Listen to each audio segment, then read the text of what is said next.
What keeps you awake at night? The killers? The secrets? The moments horror fans can't forget? If you live for the scream, you belong at the Scream at Night podcast, your midnight home for everything horror. From Scream 96 to Scream 7 theories, Halloween, Elm Street, Friday the 13th, Saw, and the classics that built the genre. The Scream at Night podcast covers horror's past, present, and future. Hosted by Night of the Night Watch Zone, each episode of the Scream at Night podcast delivers sharp debates, franchise breakdowns, character studies, and a fearless look into the darkest corners of horror. Listen now on Spotify, Apple Podcast, Amazon, Pandora, and wherever you get your podcast. Add the Scream at Night podcast to your podcast playlist right now, where horror never sleeps.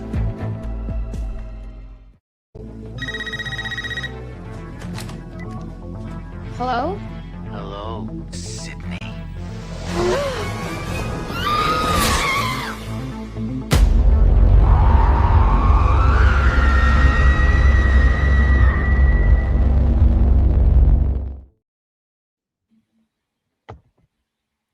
What's going on, everybody? Here we are for the Scream at Night podcast on a Saturday night. Happy Valentine's Day to everybody. Some way, somehow, we got the chance to jump on here. I got my man Marcus back with us, and also back with us is Eric, also known as The Bearded Entertainment. Guys, thanks so much for jumping on here tonight. I think this is going to be a lot of fun catching up on some Scream 7 stuff. Absolutely, man. Thank you for having us. And, yeah, we definitely got a lot to discuss. This is going to be a fun conversation. Yeah, man, absolutely. No doubt about it. A lot of stuff out there. So we're going to attack it bit by bit, or at least as much as we can get to for tonight. You guys that are here, thank you so much for jumping in. A blanket hello to all of you guys. We see you, and we appreciate the support.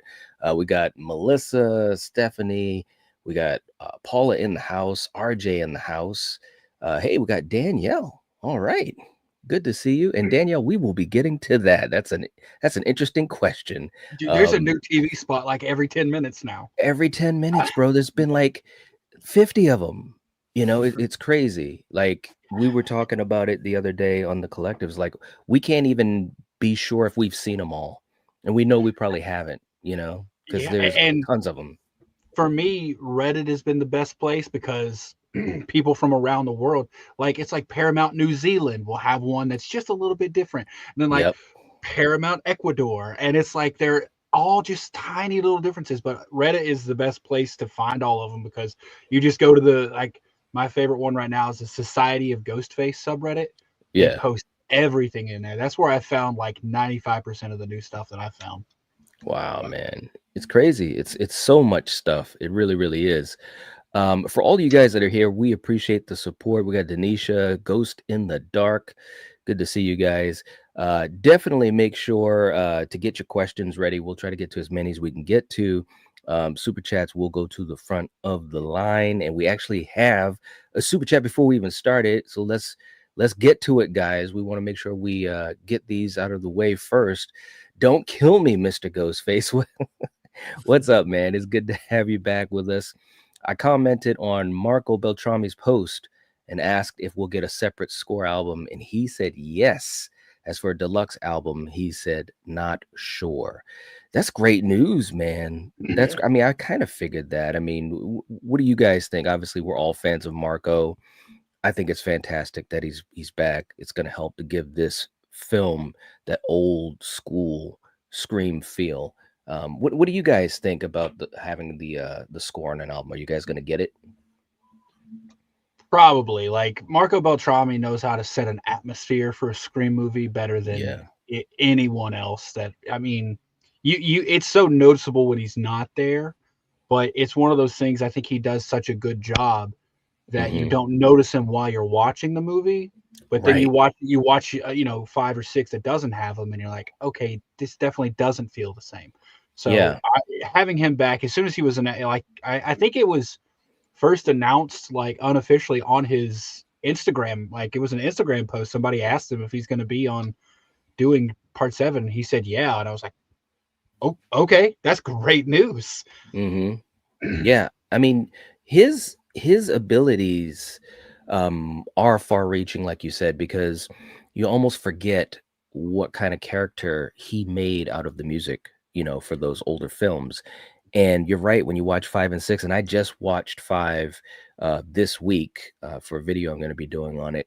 And I appreciate a lot in 5. I have fun with 5, but you're right, that music, it isn't the same. It doesn't create that same atmosphere. Whereas those older films, as soon as you hear some of that music, it immediately amplifies everything. Because we already have great characters and great actors playing these characters and great direction from Wes.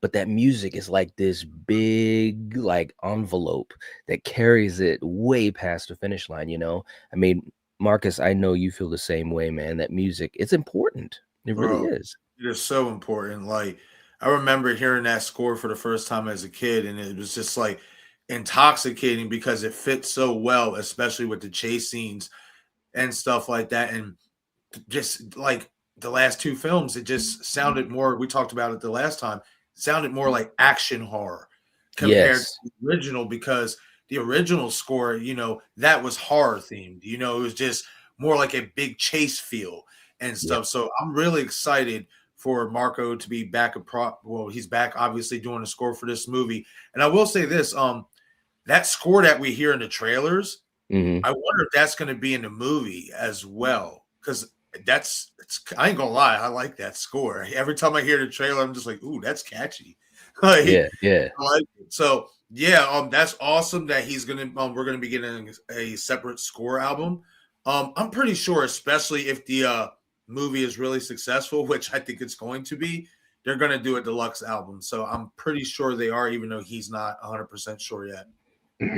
Yeah, I totally agree, man. I totally agree. Don't kill me, Mr. Ghostface. Thank you so much for that super chat, starting us off strong tonight. Much love, much love.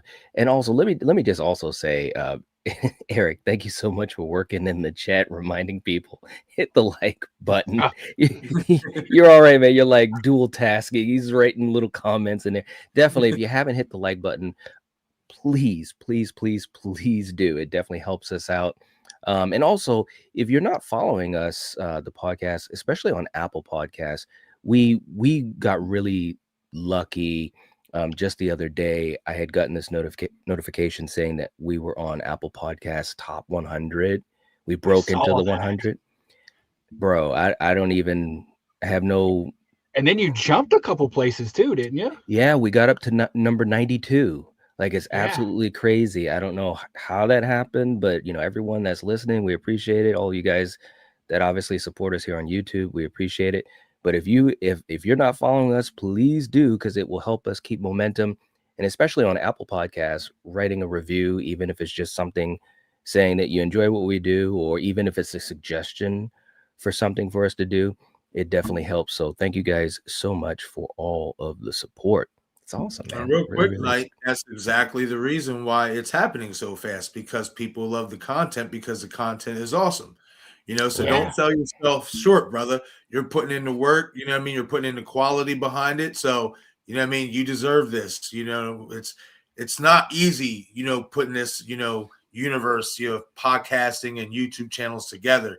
And you're slaying it, my man. So please do not sell yourself short. The content is awesome. That's why it's having the success that it's having. And it's going to even have more success as you go along, because people genuinely hear when you speak about, horror and just movies in general. They feel your passion, and also they understand your knowledge of it and stuff. So, man, don't ever sell yourself short. You're awesome. This podcast is awesome. This channel in general is awesome. This is why you're having the success that you're having. Oh, man, I appreciate that. Thank you so much, man. Much love to you, man. And you guys, you guys know. I mean, we've all been able to, be friends for a long time, and we've seen the ups and downs of life, and I really appreciate you guys. I really do, seriously. And branching out, like you were already like one of the. I said it before in one of your videos. I know I did. Like, you're one of the hardest working YouTubers I know. Like, it seems like you have a video out like at least one a day. I could never even keep up with it, but now you're doing, like, this isn't just a podcast here. The fact that you branched out and put it on Apple, I think it's on Spotify and everything else. Like, the fact that you're putting it out to other platforms and it's just as successful there, dude, that's awesome. Like, Thanks, it's just man. more ways for people to find you, and they're finding you clearly. Yeah, well, I appreciate it, man. I mean, it's just cool to, that people can enjoy it, and we just hope to keep doing it. And you guys, obviously, being a part of that as well, getting together and talking. I mean, you guys are on it too. So, like, this whole community, how we usually look at it. We're all in it together in some way, shape, or form, helping each other out, supporting each other, Right. being there if we need a shoulder to cry on Yeah. or an ear to talk to. So I really appreciate you guys, seriously. No doubt. You No should, doubt. brother. Yeah, thanks for including us in this, man. It's awesome. Like, Yeah, man. I'm anytime you reach out, I'm like, love to do it. Love to make it if I can. I love it too, man. We always have good conversations, always. So it's cool. That's why this community rocks, man, because we get a chance to hang out. And I mean, we're like you were saying right backstage before we went live, we're 12 days away. 12 days away from 12 Scream days. 7. Dude, it's so crazy. It is. And speaking of that, I mean, we talked about the TV spots. Danielle in the chat was saying, so how many do we have? 50? Is it really 50? It's been a ton. And they keep showing, a little bit more, or sometimes just a different scene, or the same scene with a little bit of different context. But the latest big thing, and Eric, you were the one that was passing it on, and we were talking about it and stuff too, is that spot that was played. It was wasn't it in front of Wuthering Heights? Which is so weird, because I saw, like Right? I said, I saw Good Luck, Have Fun, Don't Die in a theater right next to that, and that's more horror adjacent. So, but they did play a Scream trailer in front of Good Luck, Have Fun, Don't Die, but it wasn't that one. It was one of the ones we'd already seen. Yeah. So It's I crazy. had no clue. Well, just to put it out there, I mean, because it's all online as well. It's a lot of similar stuff, but they have that scene. And first of all, let me just also say this, Marcus, do you know about this as well? Oh yeah. Oh yeah. Dude, Okay. and Marcus and I All were right. on the phone for like 3 hours after I called. All right. I just wanted to make sure, because I was just like, okay, I didn't, but I mean, this was a spot that's out there. So to me, it's not a spoiler. And plus, we already know about the possibilities, but the fact that the marketing went to this level, it showed Sidney saying that, they're after, everyone that's after me has been dead or something like that. And then all of a sudden she looks down and you could hear Matthew, and he said, surprise Sidney. And they all of a sudden on the screen, they flashed this really weird looking pixelated image. And I had to put it up here. I got it. Oh, dude, dude, I immediately loaded that thing in a frame. Oh god. So I loaded that thing in a frame by frame player so I could take that snapshot. Yeah. So I mean, you hear the words "surprise Sidney." It's obviously Matthew as Stu, and then they showed this, and it's a quick second. You know what I mean? And that's pretty much the big part about it. And Eric, we were talking about it. I was talking about with Gory and other people and stuff like that. So let's just park on this for a second. If we thought they were selling Matthew hardcore before, this is going to a whole nother dimension. I mean, they literally are just going full bore Stu. Eric, I'll start with you. What are your thoughts on this spot? And let's just hear your reaction to it as well. I do want to clarify one thing for anyone who hasn't seen this, because I was talking to somebody about it, and they saw that clip, and they're like, it could just be like a pixelated photo. I want to clarify, in the TV spot, if you go frame by frame, he moves in the video.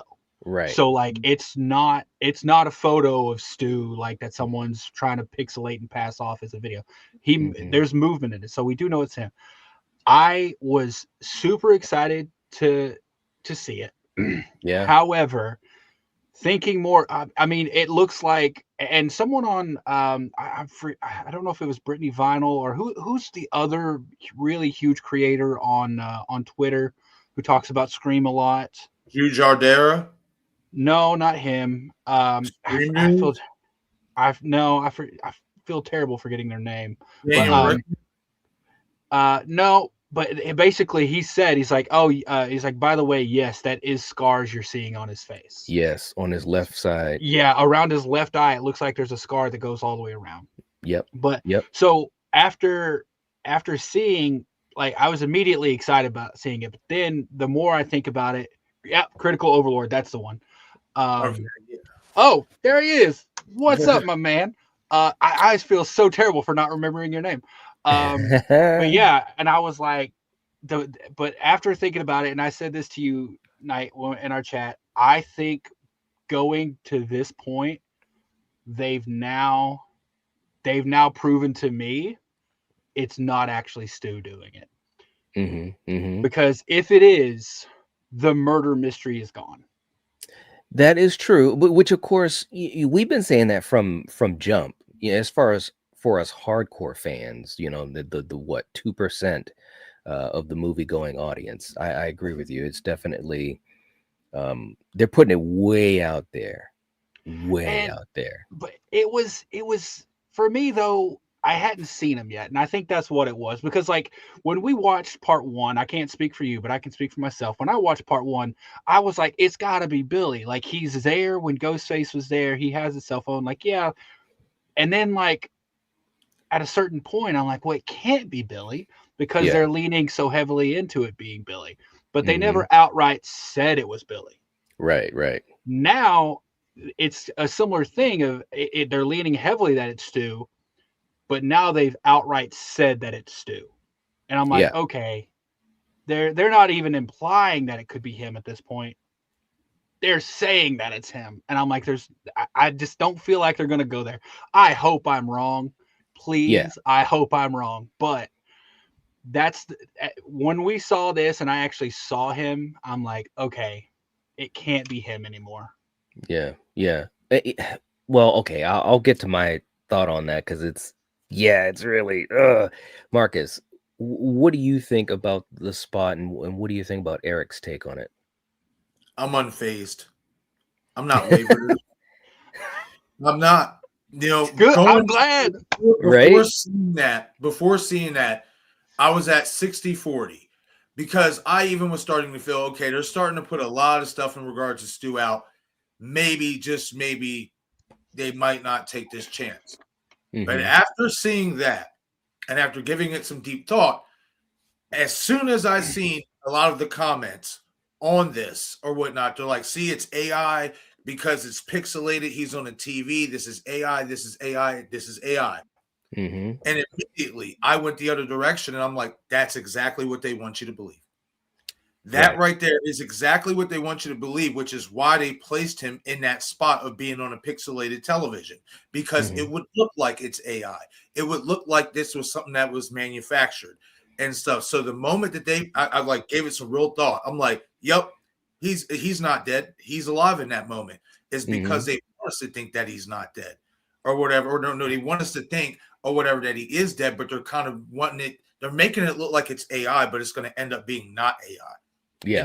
Everybody's thinking, see, we told you this is AI. No, I don't believe that, and stuff. If anything, my expectation for Stu back went from 60-40 to 90% to 10. I think he is 90% going to be coming back alive in this movie. I do. I get it. It may look like they're dropping all these Easter eggs and stuff like that. They might not subsequently go in this direction of revealing he's alive. I actually think they are doubling down. But also, to piggyback off what Eric said about if he still is revealed alive, or if they go in that direction after giving us so many Easter eggs, the murder mystery is gone. I can see why you would say that to an extent, but there's still that extent that we don't really know up until the end of the movie. We really don't. We don't know until the mask comes off. So there still is, to that degree, a murder mystery until they decide if they are going to bring him back alive.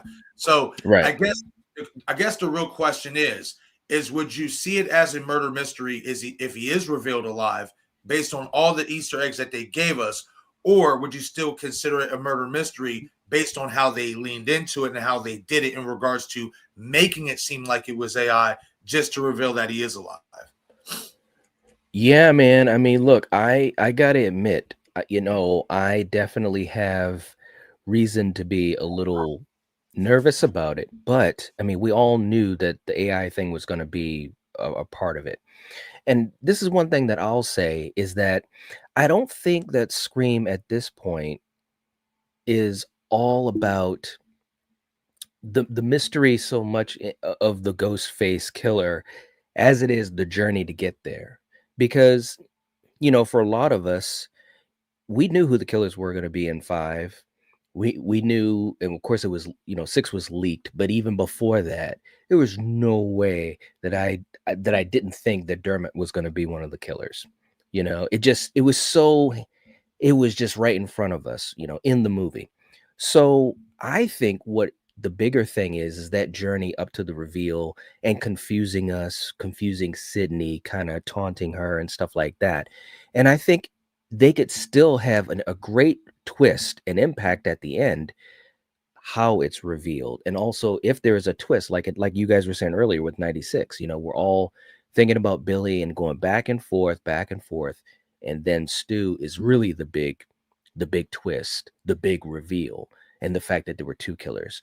I think that it's a similar thing. Like Stu is right out there, just like every boyfriend since 96. Every single movie, we look at the love interests, and a lot of times they're played for red herrings, and or they are revealed, like Richie, to be the killer. So I think with this, I don't necessarily think having Stu marketed at this point takes away from a great finale or reveal of him being alive, if that's what they choose to do, which I still hope that they do. Eric, what do you think? I just is a comment on the murder mystery. This is what I mean by that it takes away from the murder mystery. If you got someone from the character's perspective, if Sidney and Gale, they get a call from Stu Macher and a video from Stu Macher, they're not immediately gonna go and be like, okay, well, who here is doing it? They're gonna stop and start looking for Stu Macher. That's what I mean about the murder mystery. In part 5 and 6, we the audience members obviously knew. Like we looked and we saw. But it's the characters figuring it out. And if the character gets something from this person saying, hey, I'm Ghostface, the murder mystery has now shifted from me looking at all the suspects to me looking for that suspect who just told me they're Ghostface. Right. That's what I mean by that. And in terms of a reveal, if it's revealed to be Stu, which I want that to be the case. I do, but I feel like them giving... And they're not giving Easter eggs at this point. They're just full on telling us it's him. Like we got video and we have his voice. And it's weird because it's not a twist if it is him now. Right. Like taking off the mask and it's Stu, we're going to be excited. We're not going to be surprised. Marcus, you said you're 90% sure that it's him now. If he takes off the mask, are you going to be surprised? Like the whole movie's telling you it's him, and you're not going to be surprised if he takes off the mask and it is him. Oh, you're muted, dude. I think you're muted, man. Obviously, I wouldn't be surprised. Sorry, I had the mic muted because my dogs were barking for a second. But I wouldn't be surprised. No. Obviously, I would be excited. But I think the twist would be who's with him, who's working with him. That's where the twist come from. It's okay to have it be obvious that it's Stu, especially if you're one who believes, I do, that he is coming back. I think the real twist is who is he working with, and is it a formidable twist to where fans can sink their teeth into and buy into it? Yeah, I mean, I guess for me, the thing is, I feel like they've painted themselves into a corner. Because they're dropping so many hints that it's Stu. And if there's one thing we know for damn sure, Matthew Lillard is going to give a good performance. Yeah. We know that for certain. Stu Macher, whether he's alive or he's only AI, it's going to be a damn good performance. I agree. And what they've done now is they've painted themselves in a corner, because if it is revealed to actually be Stu, the surprise is gone. Yeah. If it's revealed to not be Stu and Stu's only AI, whatever the reveal is has to be better than Stu Macher. And Right. it won't happen. Like, I've See, seen all the white bread characters they're introducing in this movie. None of them are as good as Stu Macher well, right see, now. that's why I'm leaning hardcore, and obviously, it's all fan wishing, right? That's why I keep going back to the fact that why would you not reveal him as alive, or like, and even Marcus and I were speaking about this last time we were together. Maybe he'll be revealed, or it'll be kind of winked at, and in 8, he'll be back. To me, you're right. What else can be bigger than him coming back? This is a very pivotal film in the franchise, because we had a lot of discourse before, and then we get Kevin on board and Neb and everything else. And, we go through all these reveals of who's coming back and so forth. So to me, it's like, you got the ball right there. Like, it's a perfect pitch. Just hit the damn home run. That's all you, that's all you got to do. Now, I'm not saying that they can't have a good movie without Stu being revealed as alive or as the killer, or a mastermind or whatever. Of course, they could still have a great movie. We've had a lot of great movies in this franchise. But I'm just saying, with everything, the way it's been going and them pushing it so hard, I personally, it feels like they understand that people are going to be like, oh, come on, man, you're trying to fool us. He's not alive. Come on. Yeah, of course you're going to say he's back. And then through the film, especially if it's executed well, we get that big reveal at the end, that big twist. And it's like, holy shit, he is back, And I don't think that takes away from the reveal, because ultimately it has to be something else wrapped up with it, because if he's back, there's got to be the reasoning, is the motive or the method, how it happened and so forth. And like I said, it could work. It really could. And I'm not a filmmaker, but in my mind, I think it could work. So for me, the way it would have worked best, Mhm. because we know Dewey David is coming back, and we know, oh my God, I forget his name, Roman. We know Scott. Dewey and Roman. Yeah, Scott Foley. We know they're both coming back. So when they were Yeah. announced, that's when everyone jumped on the AI theory. Right. For me, the way it would have worked best is you do not focus on Stu. You do exactly what Marcus was saying, is you give Easter eggs. Mm-hmm. But with having the voices of Dewey and the voices of Roman, and I personally believe I know who the surprise cameo is going to be, and I think it's going to be another voice. Mm-hmm. Lean into all of that and Stu an equal amount, right? Because then you're not saying it's Stu, you're just showing that whoever this Ghostface is has the ability to copy past people. Because at that point, you're not saying it's Stu. You're saying, hey, somebody out there has the ability to clone these voices and to do this. Yeah. And you're fine. Then when it's revealed, oh, Stu wasn't just another AI call. Stu was Stu. Mm-hmm. That would have been perfect. For me, that would have been the best possible way you could do it. Obviously, you still have to navigate the where is Stu been? Why is he coming now? But in terms of the reveal, you would have still been surprised. You would have still had your murder mystery, and it would still, you obviously, like I said, you still have to catch up with the other stuff as to where he's been, why he's back now. But I think that would have been the better way to do it. I don't know, with the way they're doing it now and just leaning so hard, putting him on the posters, like putting Matthew's name on the poster, showing him. I'm so certain that I'd make a bet right now that he's not going to be alive in the movie. Here's my one hope, though. Okay. Is if he's only AI, for the love of God, do not confirm he's dead. That's a whole separate issue. And if they confirm he's dead, Yeah. They're going to shoot themselves in the foot. And something else we haven't talked about, which I'm sure, I don't think you and I have even talked about it, because it just came out like yesterday, the confirmation. They're not doing any critic screenings for this. That's what I heard. Well, I heard it was in certain areas. I've talked to people in 3 separate states now. Yeah. Big states where they usually have them. Mhm. And it was said there's no critic screenings. And for me, that's a bad sign, because they're looking to not get opinions out there before the movie comes out. Do you think that has to do with the fact of, revealing what's going to happen in the film? No, because they did it for 5 and 6.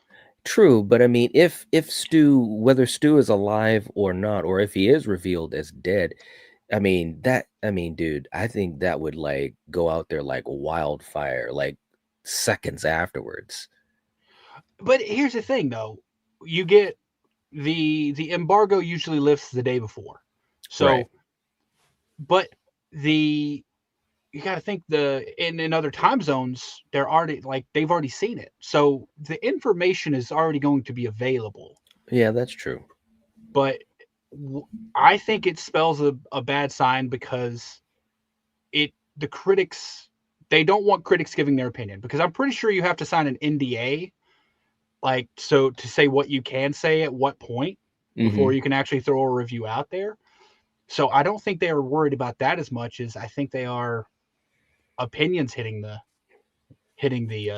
street. And if I'm wrong, I will say, if I'm wrong, I will call immediately everybody and be like, hey, I was wrong. He's alive.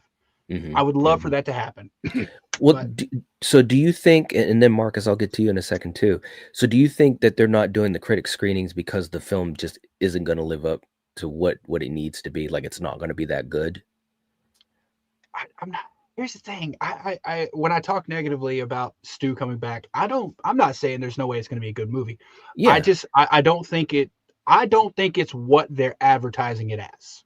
And so the critics will probably rail against that, is what you're thinking. That's why they won't do the screenings.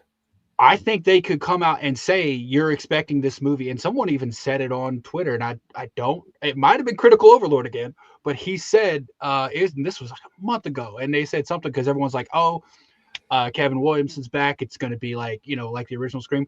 Someone posted on Twitter and said something along the lines of, for those of you expecting a return to form for Scream 7, don't expect that. Kevin Williamson wasn't lying when he said Scream 6 is his favorite movie, or is his favorite. Okay. So I think that's what we're going to see here. Is I think we're expecting this movie to be centered around them finding Stu and Stu coming back and Stu doing all this. I don't think that's what we're going to get. And I don't think the motive is going to live up to what it could be. I don't think the reveal is going to live up to what it could be. Not saying it's going to be bad. I don't think the reveal is going to be what we're all hoping. Okay. And I think that could be why they're not doing the critic screening. All right, Marcus, what do you think, man? How do you unpack all of that? We're not getting the critic screenings and stuff. I can see where Eric's point is. It definitely is a little bit odd that they wouldn't choose to allow that to happen. It does make you wonder what that real reason is. I see somebody in the comment section said it was because of the Melissa deal. Maybe, automatically biased, critics will sit there and rail against this movie being made because of what happened to her. And I could see that being a reason as well. But when you have this much star power and you see the excitement within the fandom, I don't understand why you wouldn't have a critic screen. Like, if you feel that confident in this movie being a hit, why not let critics have their, at the end of the day, whether you let the actual critics see it or when we go to see it and we be a critic of it, you're going to have people who's going to be critical of it one way or another. So, man, it is a little bit alarming and concerning that they are not going to be doing no critic screening. But for me, this is how I look at it. At the end of the day, we're all going to have our own interpretation on how we view this movie.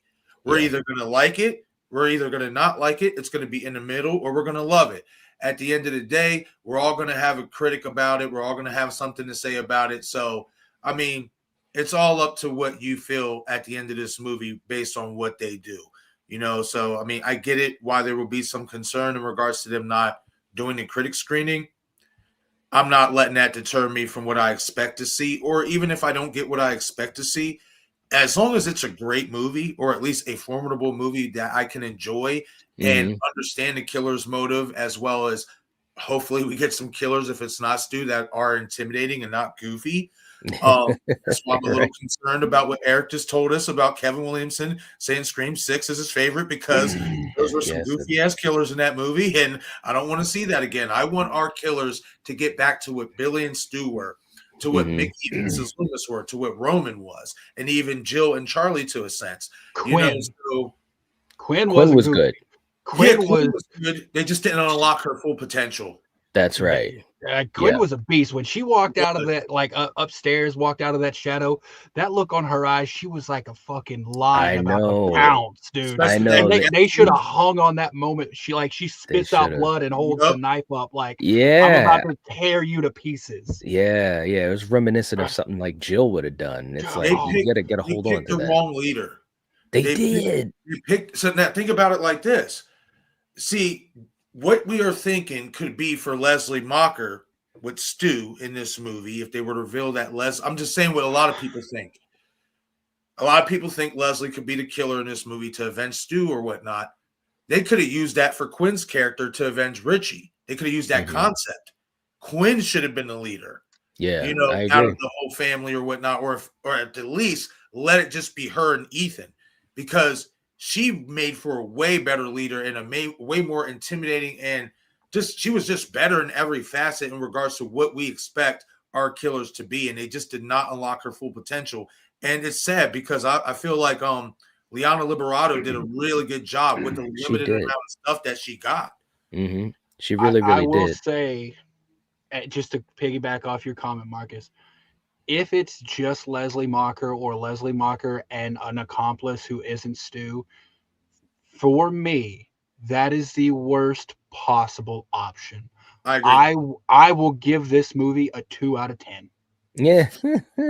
I don't care how the hell they execute it. You're giving me the damn sibling of a previous Ghostface coming back for revenge, just like we had in 5. And if you want to take sibling out and say a relative, then also just like we got into, it has been done to death. Kevin, it's true. Kevin, don't fucking do it. You never know who's watching. I mean, we've seen how that goes. Well, look, Core 4, baby. Core 4. That's right. They're watching.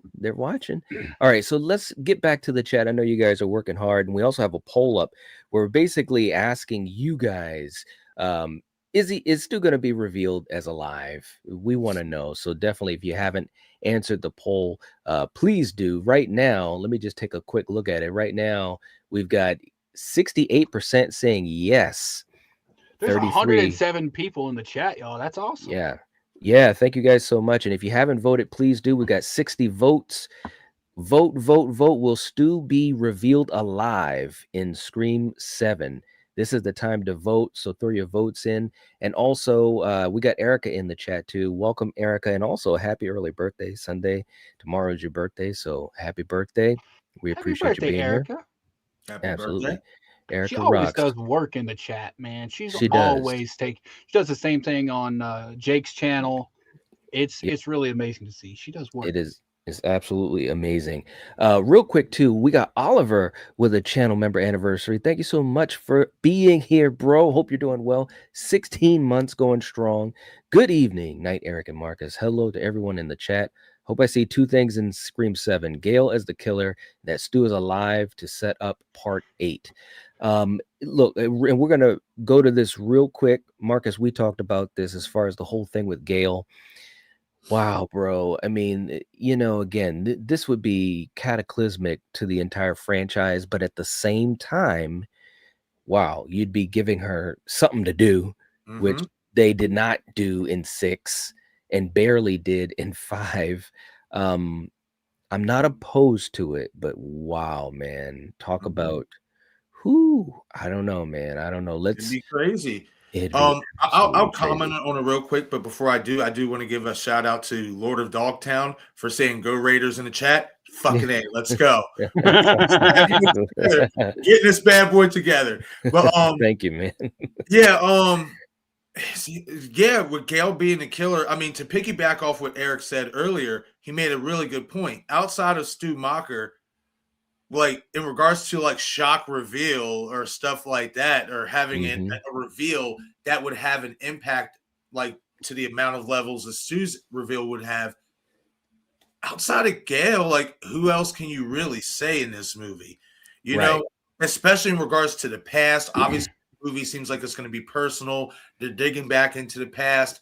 Gale is a part of that past. So if Stu Macher isn't revealed alive, as long as they would write it in a way that makes a lot of sense and ties everything together, I think she's definitely a viable option. And I'll say this, and I'm going to say it in my video when I drop it, but in regards to who we could be getting in this movie in regards to the killers, a better showdown, in my opinion, would be Gale Weathers versus Sidney than any of these other people that we're going to see, in my opinion, just because we don't know who the hell these people are.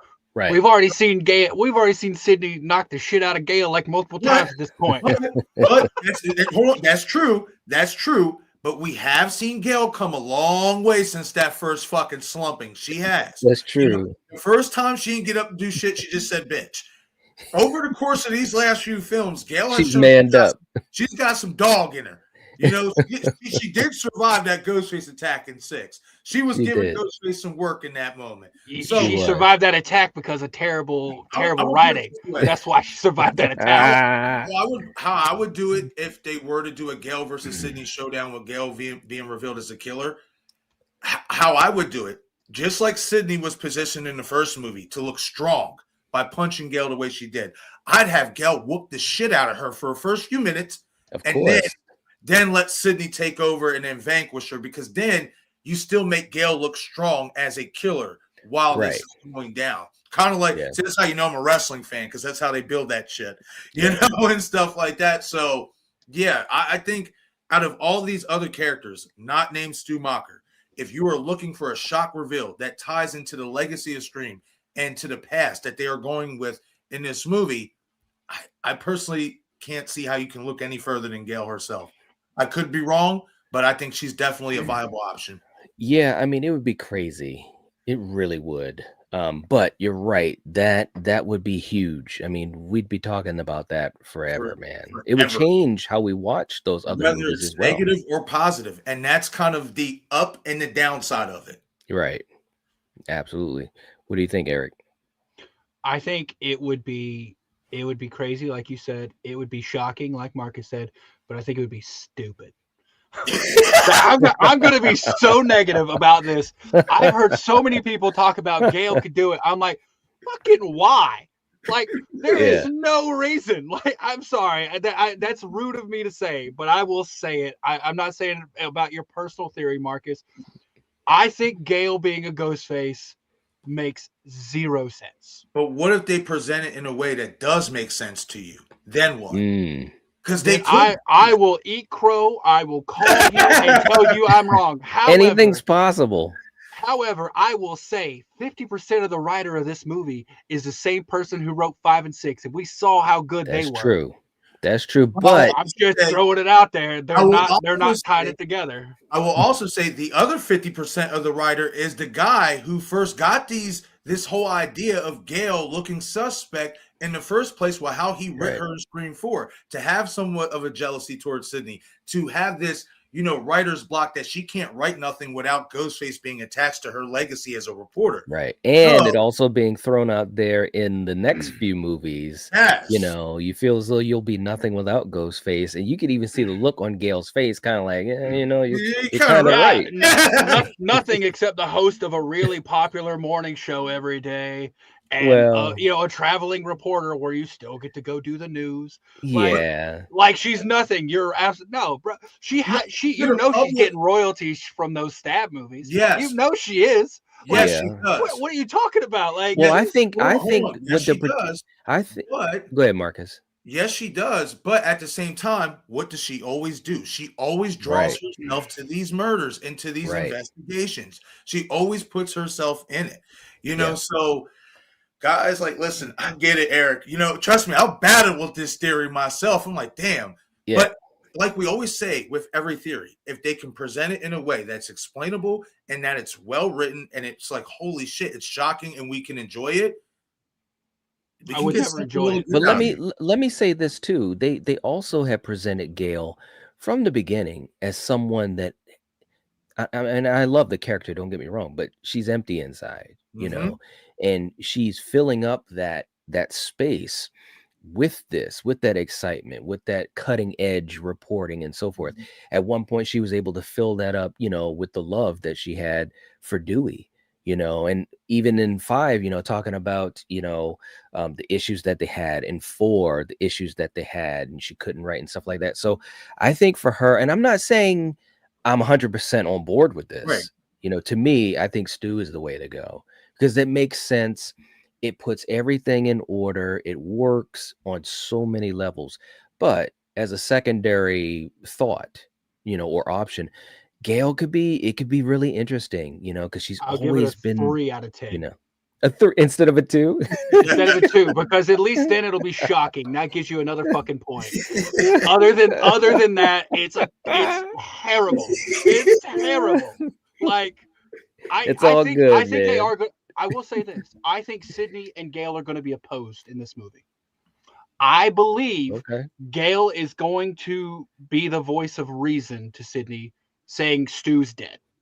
Yeah. That's where I think the conflict between the two is going to come in. I think Sidney's going to believe he's alive, or vice versa. I don't know which one it's going to be, but I am almost guaranteeing they're going to be opposed on whether or not he's alive or dead. Yeah. So I think it's going to present that their opposition in this movie, but there's no way they're going to make it Gale.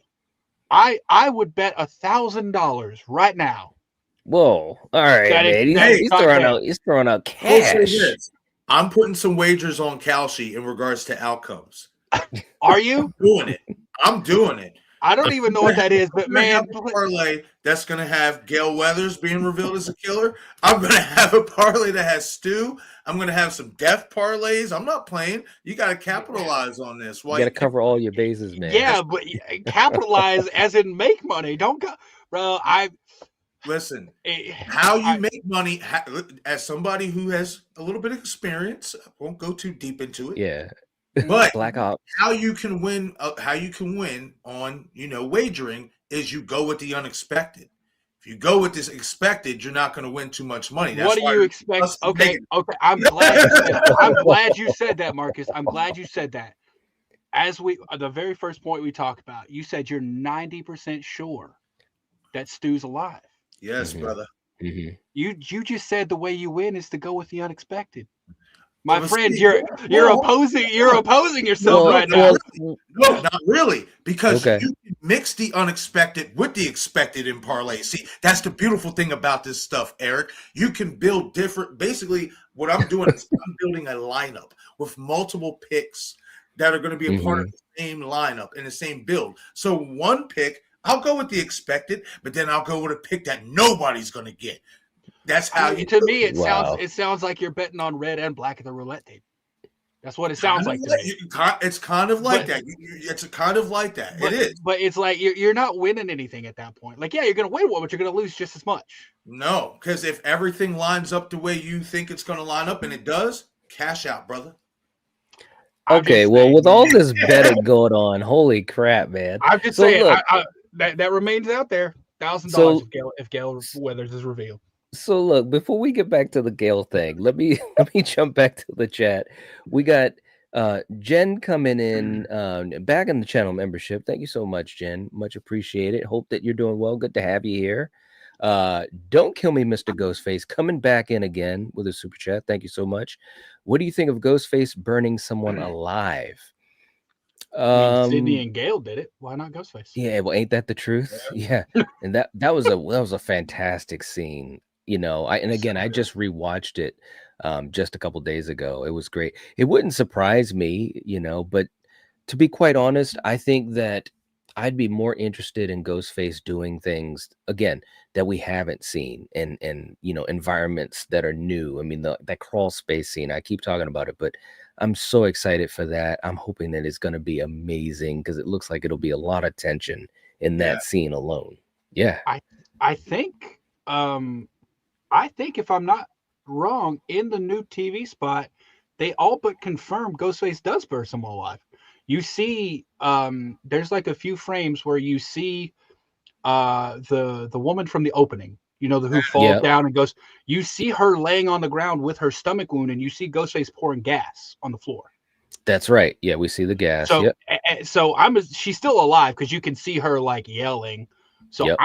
I'm assuming he's not going to take the time to finish the job before he lights it on fire. So at this point, it's basically all but confirmed that Ghostface will burn someone alive. I think that's a level of savagery, savagery that we've rarely seen from Ghostface. I'd say the closest thing we've seen is Charlie and what he did to Olivia. Yeah, that Olivia kill, bro. That was whew, That's why nobody should sleep on Charlie, dude. He put in work. He did, man. He lifted heavy for 4. Yes, he lifted heavy. I'm excited to meet him. He's cool, man. From everything that I've heard, he is absolutely cool. Jen coming in with a super chat. Thank you so much, Jen. This is specifically for Eric. I watched Scream 3 again, and the end credit, it says written by Aaron Kruger. Happy Valentine's Day, everyone. All right. Well, happy Valentine's Day to you as well. Yeah. Okay, Jen. We all knew that it was written by Aaron Kruger. Yeah. I think she might have meant to say, I don't know, I could be wrong, not trying to speak for you, Jen. Maybe she was talking about the Scream 4 debate me, you, and Destin was having. It's not that, because the credits of Scream 4 don't mention Aaron Kruger. I did find out, I did watch behind the scenes stuff, and it was said that Aaron Kruger helped write, but he's not credited anywhere. Yeah, he's not. No, he was not officially credited. He, like, the Writers Guild of America does not recognize him as participating in that project. Mm-hmm. However, Wes did say that he assisted on part 4. But he's not in the credits for. That's what I've found out as well. Once Kevin basically left because there was issues with the studio, and he left because he was still doing Vampire Diaries. 85% of Scream 4 script is Kevin's. They kept a lot of what we see in it, with 15 being Aaron and 5 being Wes. But apparently, according to Wes himself, that 5% was even a little bit more than that. Okay. Wow. All right. Yeah, we were having a discussion on another movie. Yeah. I wasn't on another stream. I wasn't aware Aaron Kruger contributed to part 4.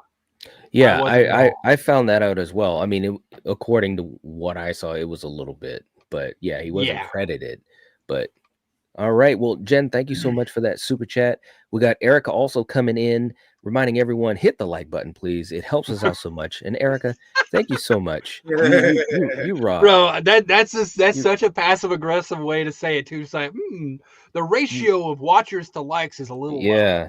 Definitely hit the like button, guys. Let us know that you enjoy the conversation and this community to be able to talk about this stuff on a Saturday night, which is actually Valentine's Day. So that's all I'm going to say. We're going to see how much longer we're going to go. We do have some memberships gifted out. Hope that you guys enjoy it. Welcome to the community and welcome to the membership. Chris is coming in as well. What's up, Chris?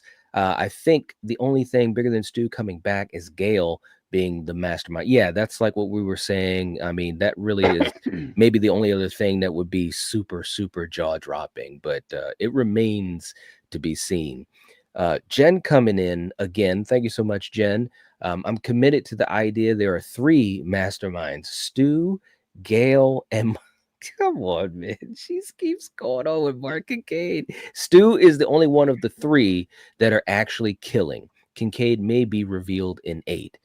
Man, I'm telling you, Jen is holding that torch for Patrick Dempsey, bro. I mean, he's not coming back to this franchise. I don't foresee it either. I mean, granted, we know that it was going to happen in the real life tragedies with the fires and so forth. The schedule conflicts happened, and he wasn't able to come back. So, I mean, I don't know. Maybe who knows about the future, but I just don't see them using his character with the long con. That would be jaw-dropping. It really would. For me, I don't see the way it makes sense. Mm-hmm. Like the only way for me that it would make sense would be like Scorned Lover, But like, True. have you seen Patrick Dempsey? Like, yeah, Nev Campbell's really a beautiful person. Patrick Dempsey's having no problems finding another woman. Let's be honest.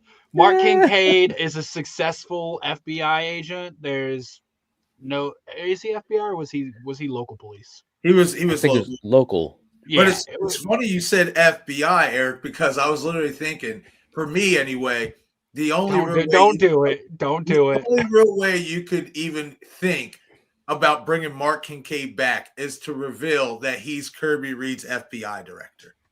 That's if they were to bring her character back, that to me is like the only way with Mark Kincaid coming back, because it just And even then, it's just like that'd be so much of a stretch, man. It's like, how do we get all of these like convenient situations? And see, that's what I thought about when people were saying that the twins' dad needs to be Joel from part 2. I'm like, that makes. I'm like, come on, you're saying the only other black character in the movies has to be the black character's father? Like, come on, there's more. There's more.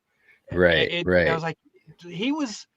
These conveniences, Yeah, I'm like, it's fan service, but like it's at expense of the story. If fan service can work to service the story as well, I'm all for it. But don't bring a character back just for fan service and then try to work the story around that. Like it doesn't. It's not going to play for me. Like, you're just doing a disservice to the movie. Yeah, work on the story first and let the other things fall into place. Like when you start adding roadblocks for yourself, like we have to get this character in there. Yeah, you run into a problem. But if you work on something like, hey, we're going to use AI so old ghost faces can come back in, voiceover form. Perfect. Now you can do some fan service. You got a whole list of old ghost faces you can bring in. And there's a real world reason why you're doing it in the movie. Exactly. It serves the story. That's good fan service. Right. Thank you so much for that, Jen. In regard to Chad's and Mindy's dad, his name is Ricky, and he worked at the video store. There you go. What? Thank you for that. Eric didn't catch it. It's remember when Tyson when Tyson's talking about his character Stab 3. What was Sarah Darling says, because he said, I'm not a Randy substitute. I am my own character. And she says, name's Ricky, works at the video store. You gotta love it. Eric was so dumbfounded. He's just like, dude, like it's such a throwaway line. I don't even remember it. Right? I know. That's I'm sorry. I have Elephant Man memory with these movies. It's crazy. I know what you mean, man.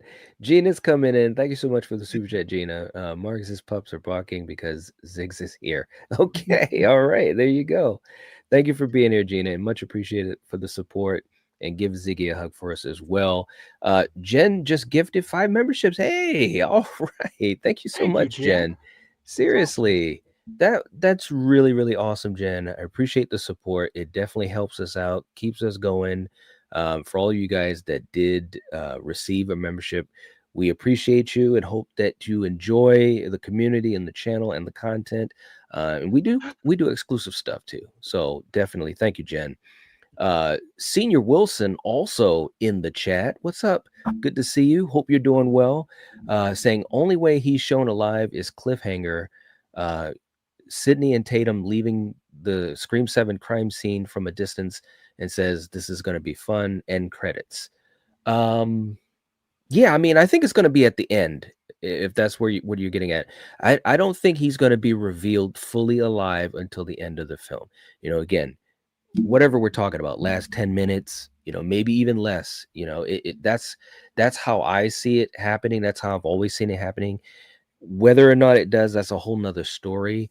But that could be an amazing way to go into a cliffhanger. I definitely want to see a cliffhanger. Marcus, I know you're a big fan of the cliffhanger idea. Do you think it could happen that way with Stu being revealed right at the end like that? I did. But now, since we got that newer trailer with him being in the TV, there's a certain scene that kind of makes me think not. I think it all depends whether that scene we believe at Stu Macher's house is the opening or the ending of the movie. Right. I think that is so pivotal in regards to what the cliffhanger could be. Yeah. See, I don't want to get too spoily, but Mike, did you catch that clip? See, Eric showed it to me because we were talking for like 3 fucking hours. I don't think it's a spoiler if it's in the, Well, if it's in the TV it's spot. out there. It is out there in the trailer. Did you catch that moment where you see Ghostface having Tatum bound to a chair, Stephen Orff style, standing behind? Mm-hmm. Yeah. So if you look closely, obviously that's Sidney's house. But if you look closely, there is another Ghostface standing behind the tarp. Mm-hmm. Or whatnot. You can see that, the robe, tassels from the robe and stuff like that. So I'm starting to think to a degree we may not get a cliffhanger. But again, if that opening scene isn't the opening scene at Stu's house, then I think, okay, that's definitely going to be the cliffhanger. And that basically what they're doing is they're pretending Stu is AI throughout Scream 7. They're going to reveal whoever it is as the killers or whatnot, and then they're going to cut to Stu's house as the cliffhanger. We're going to see whoever it is, most likely Stu, but we're going to see this Ghostface do damage to the two people that are there, Scott and Madison, and burn the house down. And then obviously that's going to be the cliffhanger, end credits. Boom. We have this big mystery going into Scream 8 in regards to, okay, well, we still think this could be Stu Macher, but is it really Stu Macher, or is it somebody else still doing the whole AI fix with his character? So, yeah, I think it could still happen, but also just seeing how that scene lays out in regards to Tatum being bound to the chair and the Ghostface is there at Sidney's house, I think that is the ending of the movie. That's the final act. We're going to get the reveals there. And I just think it all plays out in regards to what we see first once the movie starts. If we see Macher's house first, if you're going to give me a cliffhanger, I really wonder what the hell that cliffhanger could be. Yeah. So, I mean, granted, it is a cliffhanger, so they might have saved it. So you would think so. I mean, although these TV spots, I'm telling you, man, they've been giving away a lot. Senior Wilson, thank you so much for that super chat. We really appreciate you, and it's good to have you here tonight. Seriously, and Erica, thank you also for just thanking everyone, and Val as well. Val's in the house. Good to see you, Val. Hope that you're doing well. We got John in the chat. What's up, John? Good to see you. Hope you're well on a Saturday night, Valentine's Day. Saying, hey guys, what's your early thoughts on Isabel May? So far, Sidney's daughter, from the tidbits you've already seen. What do you hope for her character in a possible 8 or 9? I think that the more I see her, and I actually said this the other day, the more I see her, and she's talking with Nev, and kind of just these little takes that she has. I'm really hopeful that she's going to knock it out of the park. Nev has sung her praises, which a lot of people will say, well, of course she's going to say that. But I mean, I don't know. I think you don't necessarily have to say certain things. I really do think Nev is fond of what Isabel, has brought to this film, and, may bring beyond, obviously. But I have high hopes. And I think with this type of story, when you're talking about a mother and a daughter, and especially a daughter of Sidney Prescott, I mean, you got to rise up to the occasion, so to speak, and be a very strong character. And I don't mean strong-willed, but I mean, the acting, the scenes, how she's depicted, the relationship, how that's played out over the course of the film, because that's important. Because if that doesn't work, if we don't buy into their chemistry as two actresses, then the whole thing probably won't work, because this film is so Sidney-centric and Tatum-centric, Isabel-centric. So I'm very hopeful, and I think she's going to knock it out of the park. I really do. It's cool to see new characters. I mean, as much as we were saying earlier, who else could be a bomb-ass killer? We don't know these other people, and that's true, but we also didn't know the killers in all the other movies. So I think that it's always about execution. What do you guys think? Eric, what do you think about Isabel? Are you excited about her in this role? Do you think she's going to nail it, or what? I'm very excited. I got to see her film a scene while I was down there. I saw her filming a chase scene, and Yeah, it's one of the scenes that's in the trailer. I didn't spoil anything. I just wanted to throw that out there. And she was committed. I tell you that. Like she goes for it. And I like her honesty. She did also say in one of those recent things that she hadn't seen any of the Scream movies until she got the role. And Yeah. good thing is once she watched them, they're fresh in her mind. Right. And yeah, she's still relatively new. I mean, for me, I haven't seen her in a lot, but from what I have seen, she's pretty good. And yeah, I think she'll treat it respectfully, and I'm excited to see not only her performance but the dynamic between her and Sidney. I'm pretty sure Sidney's going to be like it's Sidney Prescott. She's going to be helicopter parenting. She's going to be the first parent we see in a Scream movie actually protect their child. Yeah, isn't that right? She's going to be the first parent we actually. I'm betting on it now because we know, like, even Martha Meeks didn't do it. Like, come on, Martha. So I think we're actually going to see a parent, Sidney Prescott, protect their child in this movie. Yeah, I think it's gonna really set up some cool moments, man. Even in those little snippets for the spots where she's like, don't you hurt my daughter. And I mean, those are moments that can live forever in a franchise. I go back to certain dialogue and moments that characters have, and it definitely could be some. I mean, we're talking about stuff. It could be like when Sigourney Weaver said, "Get away from her, you bitch." Excuse me, the line is "Stay away from her, you bitch." Is this not film clips? Okay, yeah, right. I was just thinking that. I was like, yeah, it's given those vibes. Yeah, and so it could be some really cool stuff. So I'm excited to see how they interact and team up. I really am. Thank you so much for that, John. We appreciate you, man. Great question. And I think as far as her character in 8 or 9, I mean, Marcus, we've talked about this. I mean, I'm excited to see whatever they're going to have her do. Although I think therein lies the conundrum. At some point, Sidney has to have a break, like, and maybe this will be a trilogy, maybe it will be an 8 and a 9. I do think it becomes a little cumbersome, though, because you're going to have other characters. We don't know about the twins. We don't know about some of these other characters. You've got Sidney, Tatum. You've got Mark, who everyone's back and forth. He's going to get aced out or not.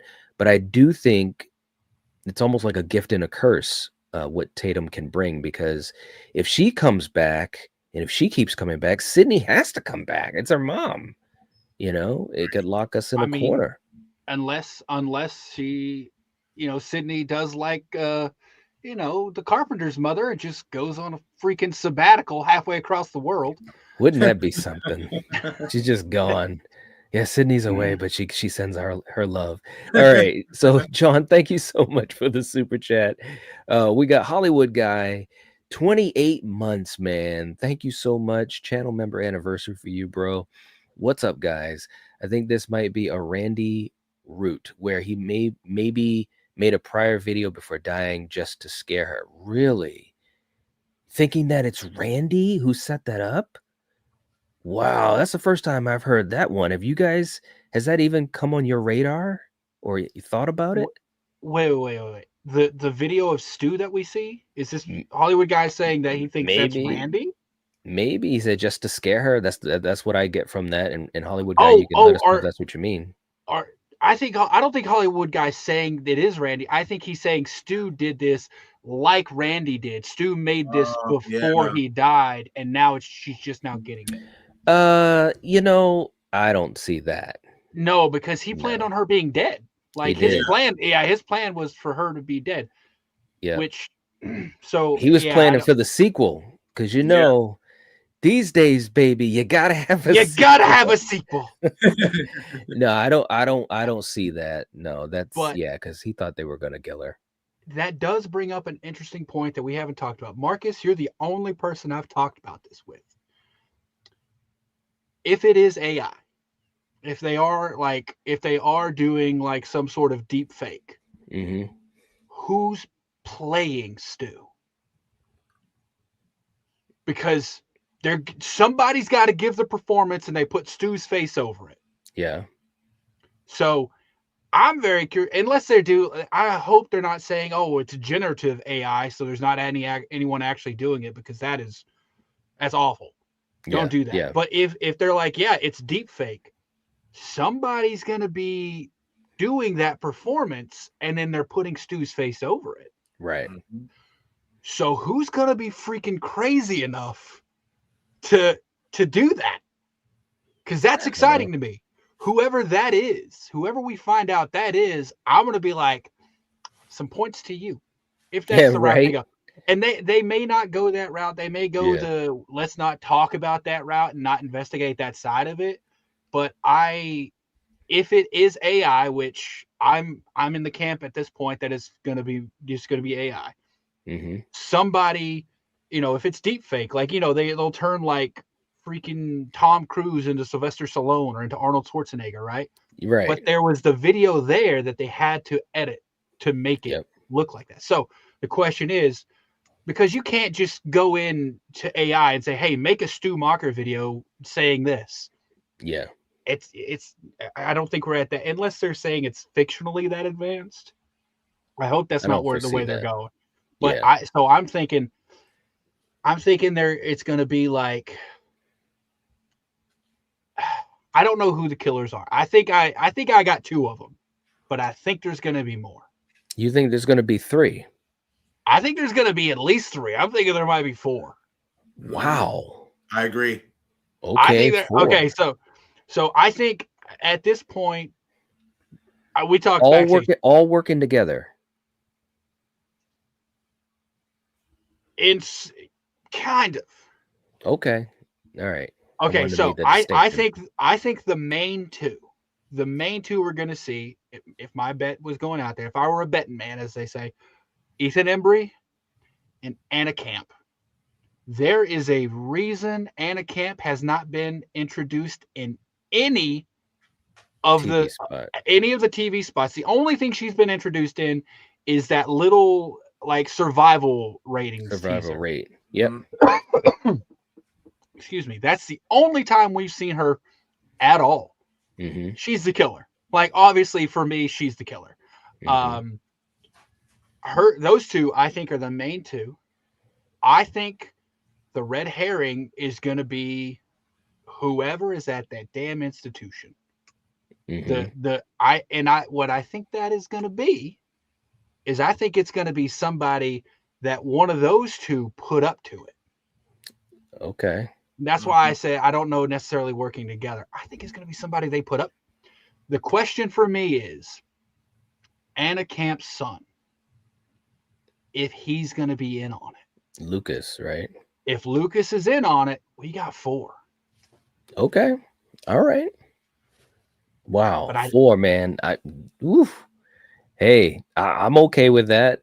But here's the question. And the reason, Marcus, that I do go back to the house burning down. That's in California. Yeah. Every other person who's a Ghostface that I'm suspecting, unless that institution is also in California. That's the thing. The name. Well, from what we know so far, they're saying it's right outside of Indiana. That's what they're saying. It's it's in a town outside of Indiana, but the name itself, Fallbrook, is an actual mental institution in Southern California. Okay, so but they never use real names, like Woodboro is a real, Pine Grove. Right. Yeah, I know, but I'm just pointing that little bit out there. Yeah. So the question is, if all of these Ghostfaces and all the events of this take place in Indiana, who the hell is in California burning the Stu Macher house down? And see, that's funny you brought that up, because remember, Knight, the last time we talked, I told you about when you look at Sydney's phone, you can see the time on the phone. You just can't see if it's AM or PM. But now when you piece the scenes together, it's going to be at dark time, because she goes to the theater to get Tatum. We see her, meet her at the door and hug her and stuff like that. But then when you go look at Michelle Randolph's phone, or whatever, Madison's phone, before she picks it up. Now, it's very, very blurry, but you can make it out enough. if you blow it up to where it looks like it says 11 o'clock at night. Now, the reason why it's important is because there's a 3-hour time difference between Indiana and California. Right. And so it's, again, like I said before tonight, I feel like in regards to what this opening scene is going to be, it's especially with the dialogue that Ghostface says to Sidney, I don't think that Macher house scene takes place in the opening. I just don't. I feel like they're going to save that for the end, and whatever opening we're going to get is going to be something that obviously shocks us. Something somebody said, and I'm not rolling this out. I know a lot of people think Anna Camp could be the killer in this movie, but what if she's the Casey Becker? Right. A lot of people have talked about the fact that she's going to be taken out, even though, look, and I get that because we talked about it too, how like obviously Casey Becker or how Samara was taken out early. Like sometimes when you have these people that are well known and you're like expecting them to have a big part, it is a fake out of sorts, or it can be, I should say. So that wouldn't surprise me. Although, I don't know, man. I keep trying to think about how we're going to piece this together.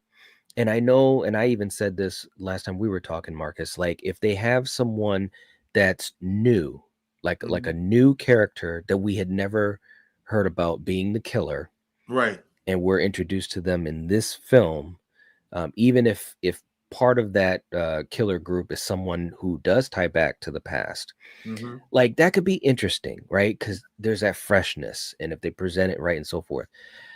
But at the same time, man, I know I sound like a broken record. I keep going back to they'd have to work extra hard for that to pop. You get what I'm saying? Like they really, like for instance, if you look at 5 and you look at 6, like I've come around on Amber a lot over the years, because at first I just like, but then watching that reveal, how she pulls out the gun and then boom, and I was like, man, that was a cool scene, and she was just so animated, and so crazy, Right. No, I was radicalized, and it's like, and I enjoyed that, you know what I mean? And so it's possible that that we could all be totally shocked. Like, oh man, it wasn't Stu, it wasn't Leslie, it wasn't Gale, and that could happen, but I don't know, man. I just feel like quick, I will say, because I just had to think about it, because I remembered the Entertainment Tonight clip. Anna's not going to be the opening scene kill, because you see behind the scenes clips of her talking to Gale after Gale arrives with Chad and Mindy. So she's definitely not going to be the opening. I forgot about that, but now I remember that. Yeah. No, I didn't think she was going to be the opening kill, but what I had heard a lot of people talking about is that she was going to be killed early in the film, like within the first like 30 minutes. Which of course a lot of, at first a lot of us who heard that she was going to be in the film, we were like, oh man, she's going to be Ghostface, or she's Leslie, or this or that. But I don't know. We'll see. Eric, what do you think? I think the reason I think the opening is the house burning down is we pretty much see the entire scene. Like we know that we've seen her get stabbed. We've seen her laying all from the trailers, falling onto Ghostface's knife. We've seen her laying there with the stab wound in her gut while Ghostface pours gas. It's not going to mean anything if that's the final scene. We already know how it plays out. Unless there's more to it. I guess, but it would make sense for me for that to be the opening scene, because we as Scream fans know somebody's either getting really messed up or dying in the opening scene. We know what's going to happen. They can put a twist on that like they did with part 6, but the setup is still going to be there. That formula is still there. The reason I was not at all on the Anna Camp being the opening is because think about Casey Becker. Her face was on the poster. Like they weren't trying to hide her. They were trying to do the opposite. They were showing her off. Like, this is the person. Come to see this Drew Barrymore movie. And she don't. I don't think. I think they're giving us that opening in the trailer because we know what it's going to be. Now, like, obviously, if I'm wrong, that's going to be exciting. I don't know what another opening could be, and maybe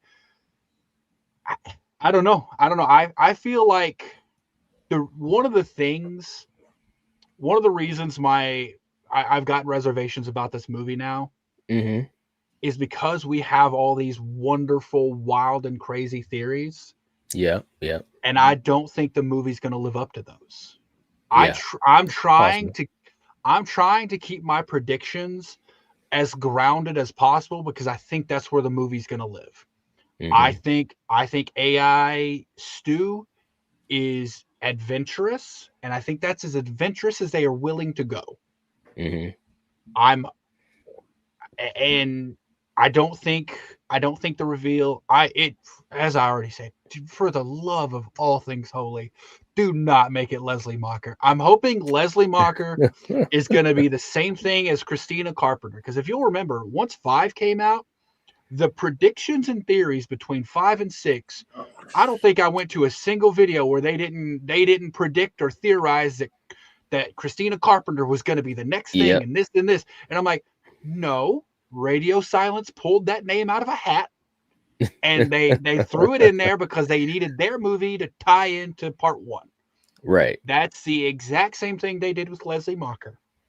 I am 98% sure of it. I don't think we'll ever see that character. Mm-hmm. I don't think that character actually exists in these movies because Wes never said anything about her, or Aaron. Like, Yeah. at least Martha was created by Wes and Aaron. Like, at least we got her introduction there. But like, Yeah. as far as I'm concerned, any relation to like the original characters ends at Martha. Like, yeah, the character exists now. I don't think they're going to be important. I don't think they created those characters to actually use them. I think they created those characters as a callback. Yeah. Yeah. Because I mean, you could be right.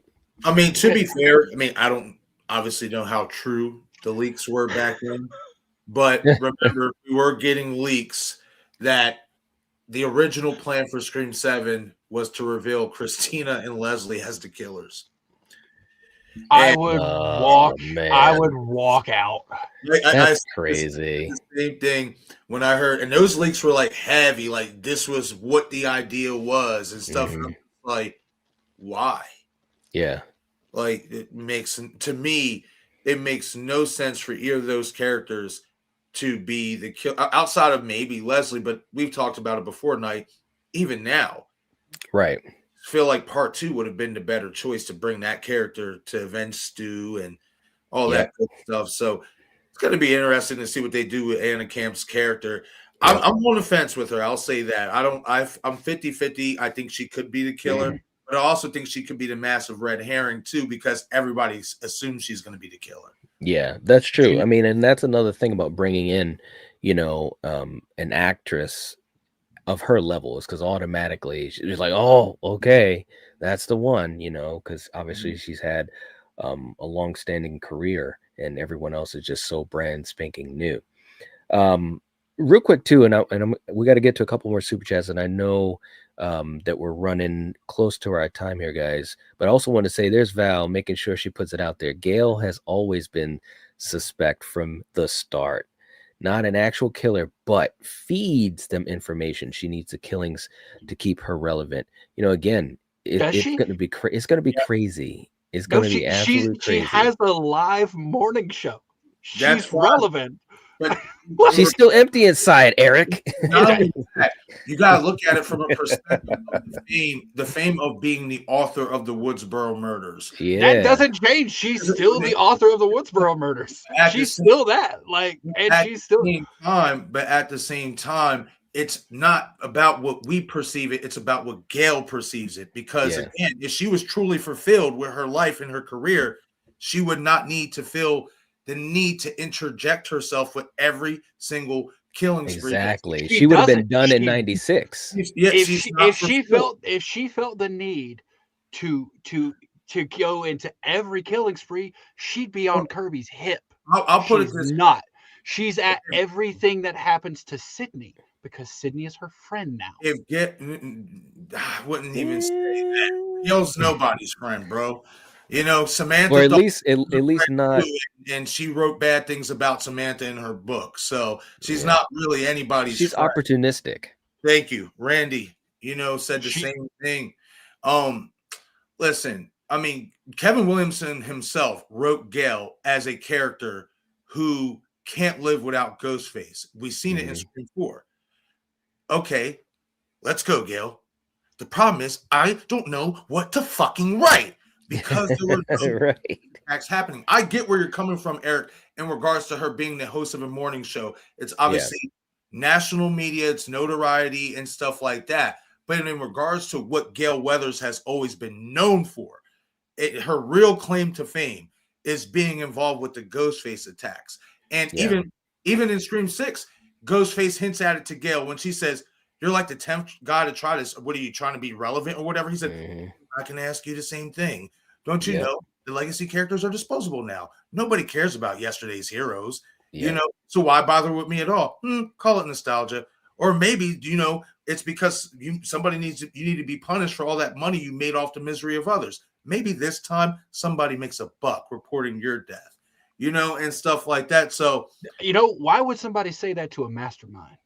I mean, maybe, just maybe. Hold on, because she's not the mastermind. Hold on. There could be more than one group of Ghostface killers. True, because we seen killers in Scream 6 that weren't working together. So she doesn't have to be the mastermind per se, or whatever. Well, I personally would like her to be if they're going to go that route with revealing her, but that's neither here nor there. But the point is whoever was talking to her on the phone, we can gripe all day about, we know it's Stu, the Woodsboro phone call, whatever. You've even said it, Eric, before. They might not even bring that back up. So if they don't bring that back up or whatever and stuff, it's just like they're just going to toss that out to the side or whatnot and stuff.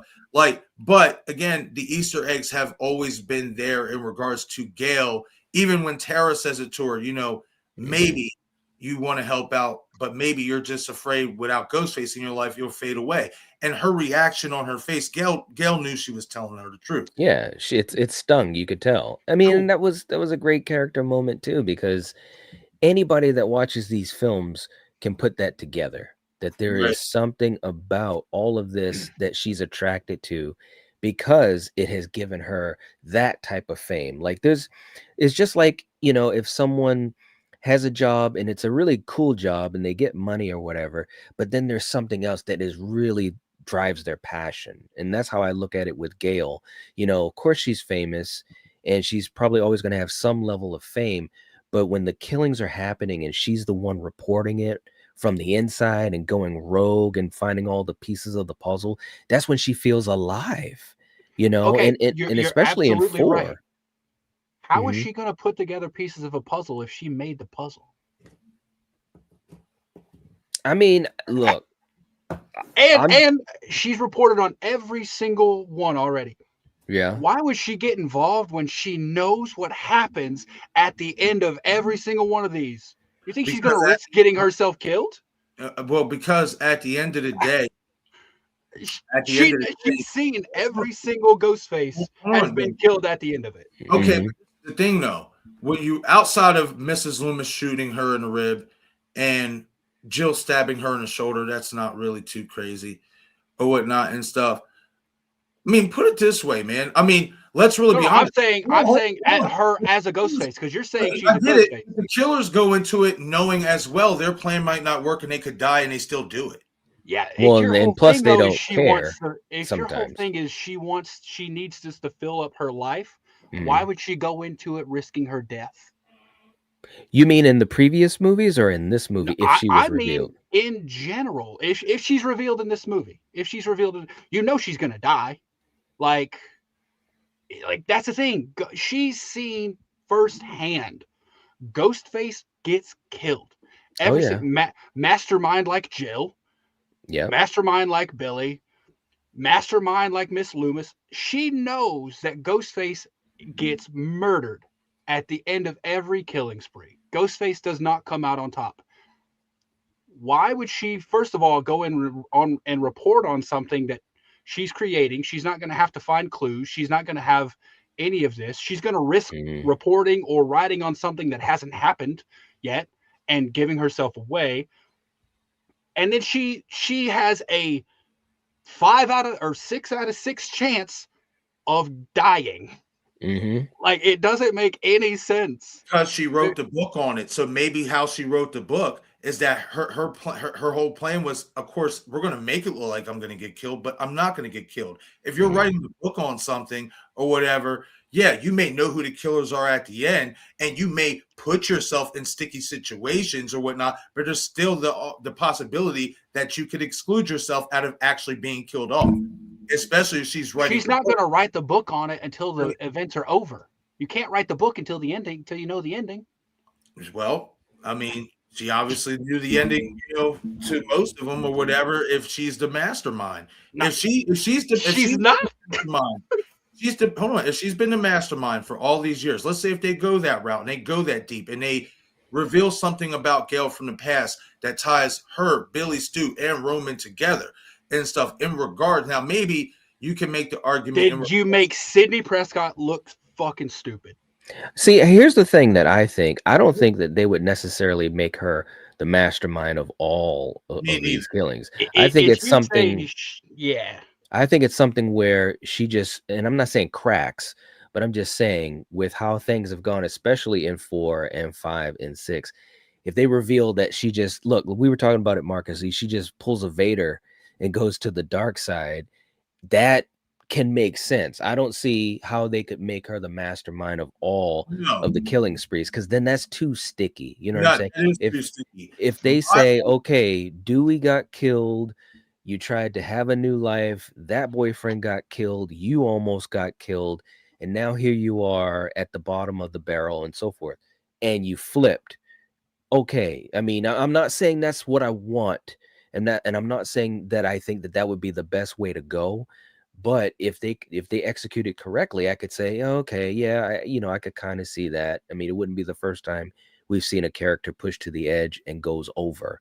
She's but she has had those things in the past, the clues to show that she always was that type of person that could like really just be insidious to a degree. Even Dewey said that, time and time again in these movies. So I think that'd be the only way they could reveal her as a Ghostface or whatever she'd be in this film and make it make sense. I don't think there's no way it could make sense if they tie her back to 96. Here's the thing that I think history tells you. If she's going to have a motive as a killer, my whole thing is you capitalize on the Easter eggs that you've laid for her character in regards to she doesn't feel fulfilled without having Ghostface stories in her life. So what she does? She finally cracks. She becomes Ghostface. And the reason why she targets Sidney and her daughter is because obviously without Samantha and Tara being present, she needs a new story to tell that relates back to the original story and Ghostface itself. The thing is, she doesn't really want to kill Tatum, which is why she's having her abducted and all that stuff. The plan is to kill Sidney to make Sidney this generation's Maureen Prescott and Tatum this generation's Sidney Prescott so that the story can continue. It's not necessarily to kill Tatum per se. It's to lure Sidney in enough to where they can kill her, keep Tatum alive, because then she has to live with that trauma, and then there can be more stories to be told. Mm-hmm. Yeah, I could see that possibly working. Let's go with the theory that Gale thinks she's going to fade away without Ghostface. Has there been any shortage of Ghostface? No. Gale knows as long as Sidney Prescott and now Sidney Prescott's daughter and now Sam and Tara, as long as they're alive, Ghostfaces are going to come. But does she want to wait another 10 years for that to happen? Because, see, that was the whole angle in regards to the writer's block, why that even came into about. Mm-hmm. There were no murders taking place for 10 plus years. So for over 10 years, Gale wasn't fulfilled in regards to being that I'm Gale Weathers, the author of the Woodsboro murders and somewhat the creator of the Stab franchise. There was that period, just like there was that period in between Scream 4 and 5 where there were no Ghostface murders. What was one of the first things Gale does when she approaches Dewey, in Scream 5? You text me? You tell me Ghostface is back in the text? Right. Like, yeah. She hit him. You know what I mean? Like, but it wasn't even like, Dewey, are you okay or whatever. It's you didn't tell me that Ghostface is back through a call. You told me through a text. She was more worried about how he messaged her about Ghostface's return than it was about actually seeing if he was okay. Does she say you tell me Ghostface is back? Huh? Does she say you tell me Ghostface is back? She's like, you told me he's back. You told me he's back in a text. Ghostface is back in a text. Instead of like hits him on his shoulder. Yeah. Well, I know she freaks out, but I don't remember her saying, you tell me he's back, or you tell me Ghostface is back. Yep. I could be wrong, but my thing is, if you think we're going to, I think this is probably what they were talking about. If you think we're going to get a reveal or a motive as big and wild and crazy as that, I think you're going to be disappointed by this movie. I'm not saying I'll say it right. If you think that's what I think, if you think the motive and the reveal in this movie is going to be to that level, personally, I feel like you're going to be disappointed. I'm not saying they are going to go in that direction, because it is most likely that they don't. However, in regards to a theory, in regards to connecting the past to the present, the way that they're advertising it, and again, the way they're advertising it, they may not do this movie the way they're advertising it. But if it is advertised, and this is one big thing that connects to the past and all this stuff, if you're not going to reveal Stu is alive, I really can't think of any other person that connects to the past that would make sense for them to do a shocking reveal like that. I know some fans have brought up Martha Meeks, and I'm like, her character. No. Here's the thing. Here's what I mean when I say we're not going to get the movie that they're advertising. I don't think it's really going to connect to the past. That's what I'm saying. That's what I'm saying. If they don't do a movie like they're advertising that they're saying connects to the past, then most likely this theory in regards to Gale being the mastermind probably isn't going to happen, and it probably wouldn't work. But they're staying true to what they're advertising, which I really hope they do. I hope they don't pull on I Know What You Did Last Summer, but I'm fearful. But if they do go with what their advertisement has been feeding us in regards to this story is centered around the past and Sidney Prescott and the overall legacy of Ghostface, if you're not going to reveal Stu is alive, I just can't see anybody who really ties to the past. Well, unless they have a brand new character. Yeah. Who we never heard of, which they might do that. They might do that. And I think here's what I'm saying though. First of all, you just said don't pull I Know What You Did Last Summer while wanting Gale, which is exactly what I Know What You Did Last Summer did. So I'm confused there. But I think they're going to introduce a new character. They're saying it's tying to the past, and because they're wanting you to believe it's Stu. That's why they're saying that. That's why and it's not going to be it's going to be I'm calling it right now. We got 12 days till the movie. Ethan Embry and Anna Camp, and then whoever the other two are. Like I said, at least there's going to be 4. Wow. I'm thinking 4. All right. So look, we got to get back to the chat too. I want to make sure I catch up to these guys because we have our poll.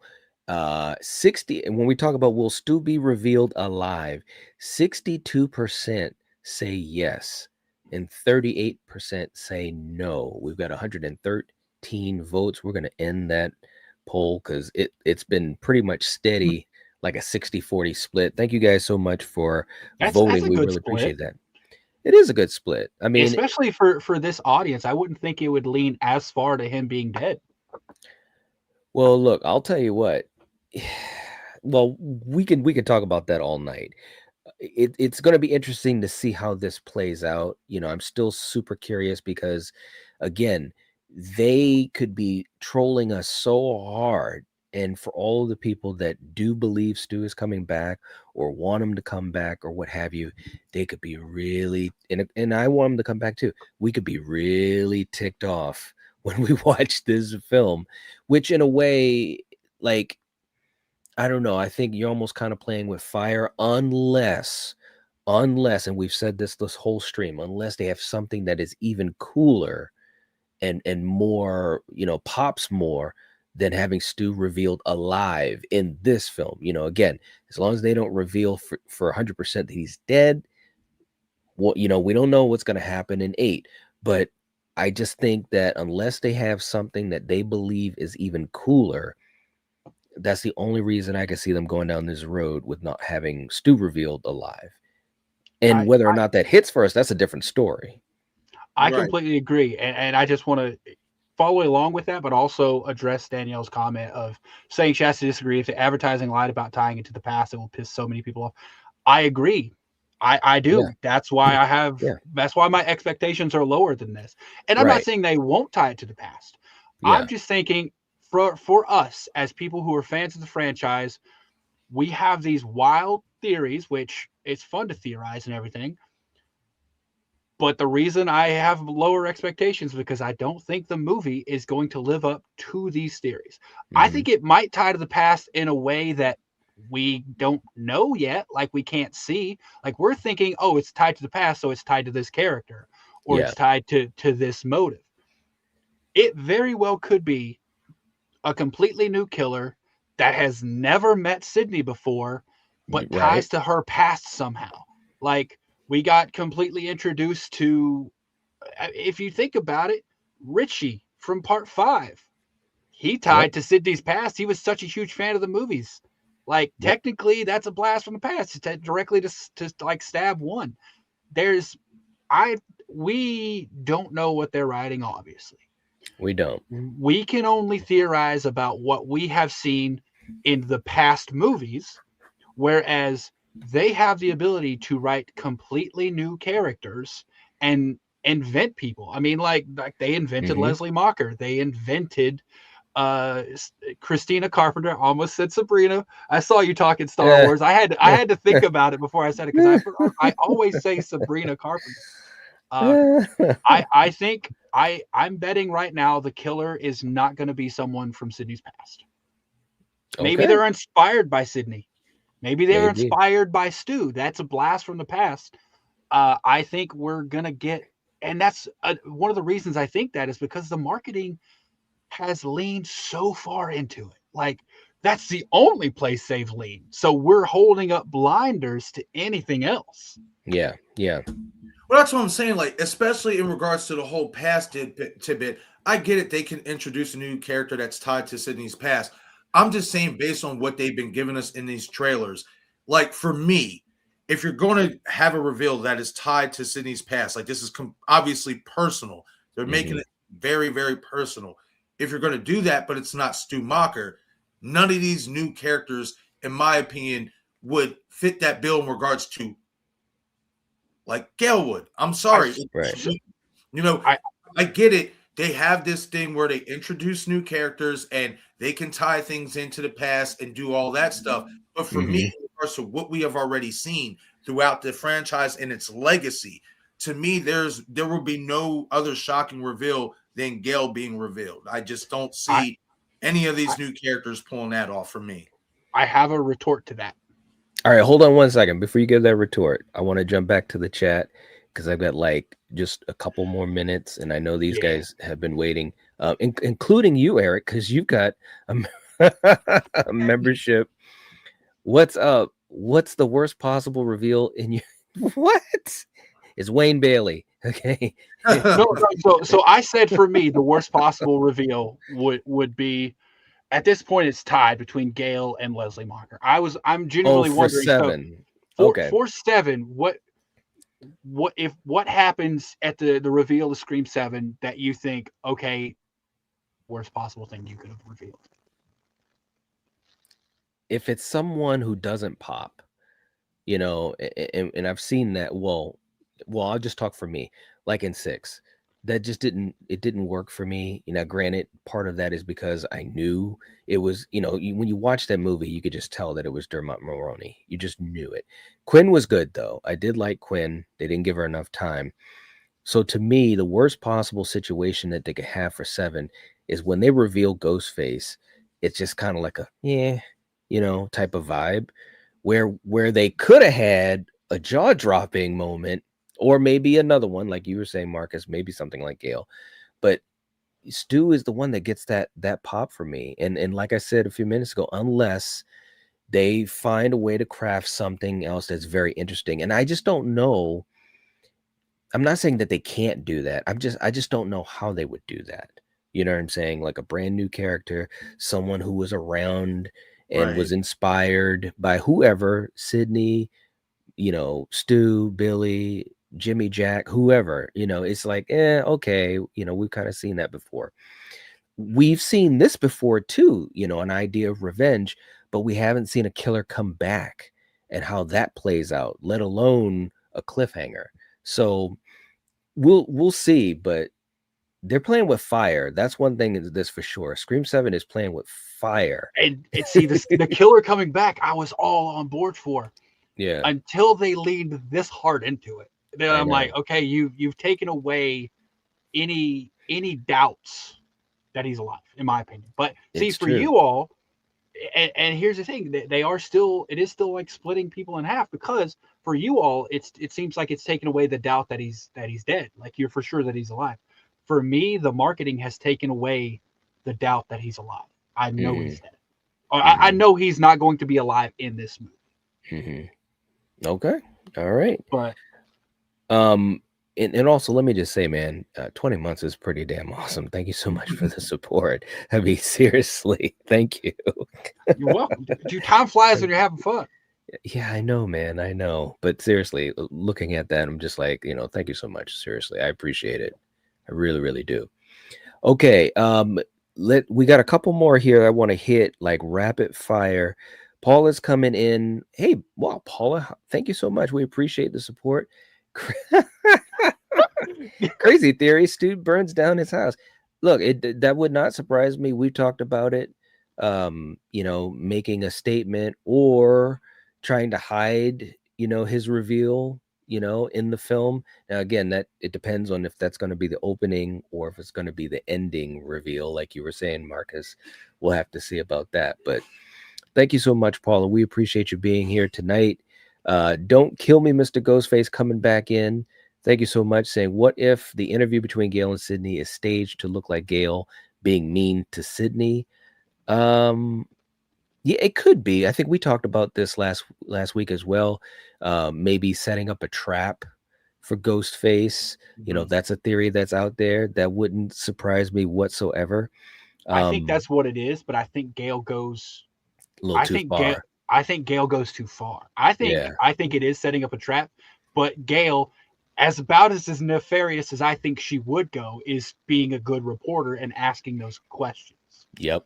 So I think that is going to happen. I don't think she's faking being mean. I think that's real, but I do think it's a ploy to lure out Ghostface, and I think it's going to work.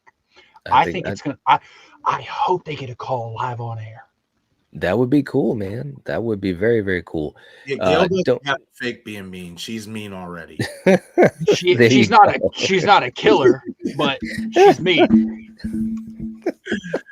She's not a mastermind, but she has her mean moments. She really, really does. All right. Let's see. We got Texafire coming in. Jay and Silent Bob face reveal with Roman as the one that radicalized them. Oh, there you go. That could Snoochie Boochie. Yeah. Bro, I love Kevin Smith so much. I will say this. Like, kind of how, like, we were talking about, like, new characters. Like, I don't feel like these new characters, like, if they reveal that somebody from the past that is one of these new characters, I personally wouldn't feel like they could pull it off. If they would pull it off in a way like they did with Roman Bridger, cool. Because I got a better one. Hide into everything and stuff. If you just give me some Fugazi bullshit, that Fugazi, they're just by the way, Sidney, I went to high school with you. You remember that play you were in? You were Tiger Lily. You know, if they give me something like that, I'm just gonna be like, see, here's the thing. Yeah, right. My retort to this, and it's what I'm thinking is going to happen. Jill Roberts. Yeah. Jill Roberts didn't interact with Sidney. She didn't interact with Sidney, but her life was directly affected by Sidney Prescott. I think that's what we're going to get. We're going to get someone that we've never seen before, that maybe Sidney's never seen before, or maybe he's new in her life. Yeah. But has been directly affected by Sidney Prescott's life. And Jill Roberts is the best example. Jill worked. For me, Jill worked because, like, her motive but they was also like, gave But they also gave her plenty of screen time for us to really connect with her and portrayed her as the next Sidney. So like when that reveal happened, number one, it worked because we were following her through the whole movie from supposedly her POV of seeing her her cousin being, you know, this returning hero and so famous and so forth, and then to find out that she's literally a psycho. That was a great way to showcase a new character right in front of us type of way. You know what I mean? Like that was masterful. I think we're gonna have something. I think we're gonna follow Tatum in this movie. I think the majority of the time we're probably gonna follow Tatum and Tatum's friend group. Sidney, I don't like. Sidney's gonna have a lot of screen time for sure, but I think we're gonna focus on Tatum. And I think whoever it is going to be closer with Sidney than the friend group, because we're going to look in the friend group, right? Dewey even said it. The whoever, you know, the killer always has, or I forget how exactly he said it, but the killer's always part of the friend group. Part of your friend group, yeah. Yep. I think we're going to be looking in Tatum's friend group. And at least for a little bit, because that friend group, it doesn't look good for a lot of them, but you know. So, but that's the thing. We see that might be toward the end or middle. True. So I think we're going to be looking there, while I think Ghostface is going to be operating. I think we might get another Debbie Salt situation where we're going to have a character pop up here and there that we don't care or think about at all. And then it pops up, you see them unmask it. Oh, they were kind of watching from the outskirts. I think that's what we might get. It could be. It could be. It wouldn't surprise me. Not at all. Theory I have. Not at all. I do have a question for y'all. Bring her back. I mean, it is 15-year anniversary for Scream 4. If you want to play into, I've been planning this for a long time. 15 years ain't 30 years, but it's still a long time to be planning something. So, can I pose a question to you two? Because it's how would you feel? Because like I said, I believe Anna Camp is the killer. One of them. How would you feel if she takes off that Ghostface robe or mask or whatever, and she is not Leslie Mocker? She's Jessica. She's Jessica. She's just Jessica. Jessica and Sidney, Smith. They released her last name. I don't remember what. No, I was just saying she's just nobody. She's Matt Smith, but but like she takes off and she's just Jessica, someone who Sidney in some way or another had an impact on her life. How is that going to make you feel? I mean, again, if it's executed well, then I could be on board with it. I still, like right now, without seeing the finished product, I'm still scratching my head on how that could be a better reveal than revealing that Stu's alive. Here's what you got to think, or here's the question I guess you have to pose. Do you think they were focused more on creating the best reveal, or do you think they were focused more on tricking us, or having a twist? I mean, I think both. I think some of the best reveals have that amazing twist. At least that's what I would like to think if I was approaching the film. You know what I mean? Because again, at this point, these fans, meaning us, the hardcore fans, we put together so much stuff. It's almost like you got to come in with multiple guns, bro. You know, we might guess the reveal, but maybe we won't guess the twist. Or maybe we'll guess the reveal and the twist, but we won't guess how we get there. Or maybe we'll guess all that, but we don't guess what's going to happen right afterwards. You know what I'm saying? And I think that, to me, for the longevity of the franchise, they got to start thinking that way, because we're so locked in to all of these elements. Now, they may not be thinking that way whatsoever, you know, because simplicity is always the best course of action. You know, they might be. Oh, your mic cut out, brother. Yeah, I was about to say I can't hear Sorry you anymore.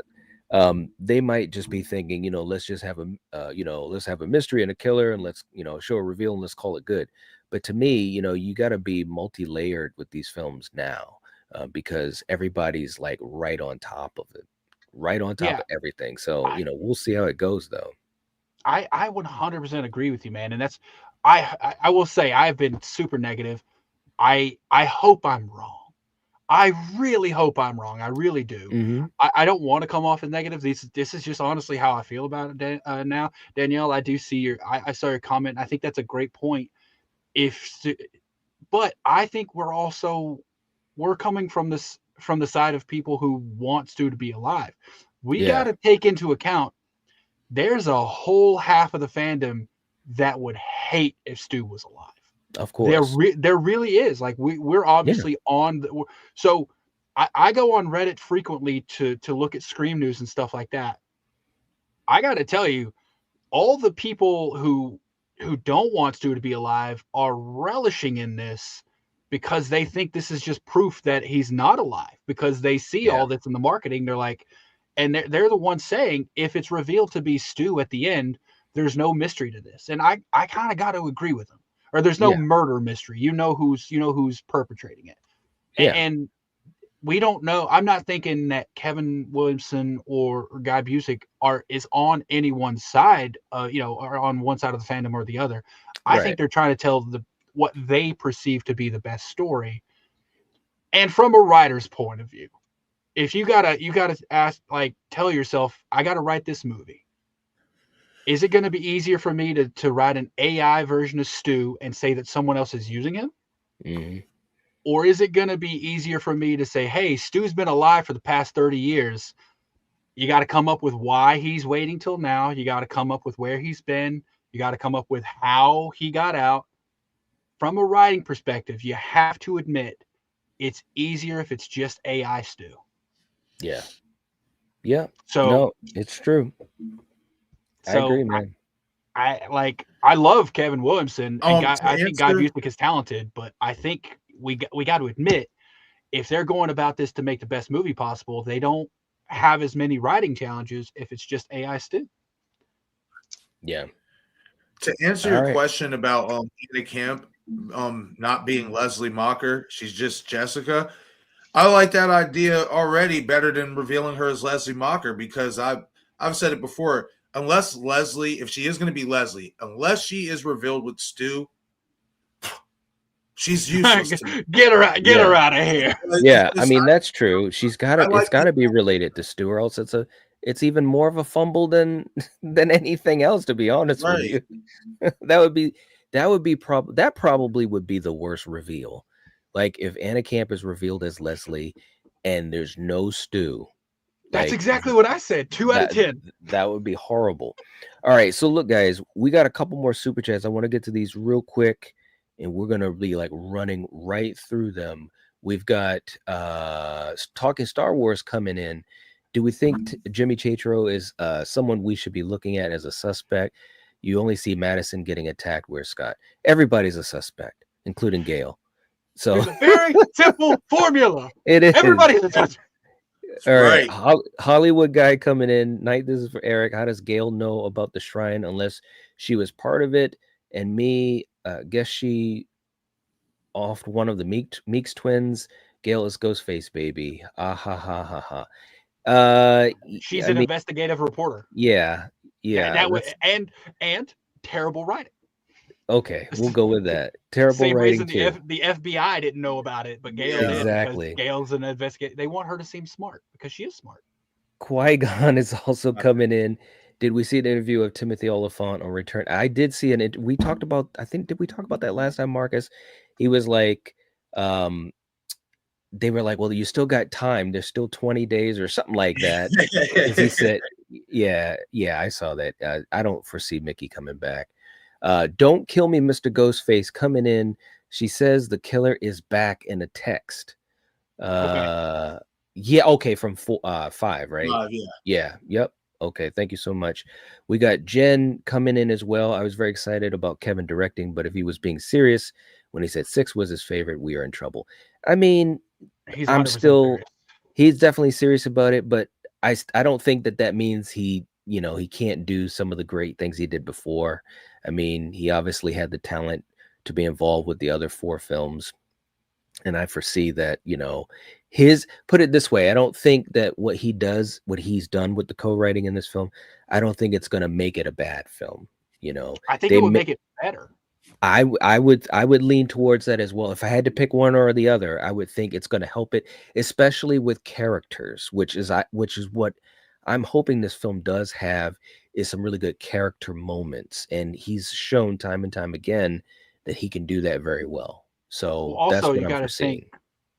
think 7 was written by the same person who wrote 5 and 6. So Yep. if you got a problem with 6, the main writer you would have had a problem with, but Kevin came in and rewrote that script. He still used the bones, but he rewrote the script. So Right. I think we're still going to get a 5 and 6 level story, but I think character development, dialogue, I think those things are going to be Right. hopefully logical inconsistencies go way down, because 6 had more of those than any of the other movies.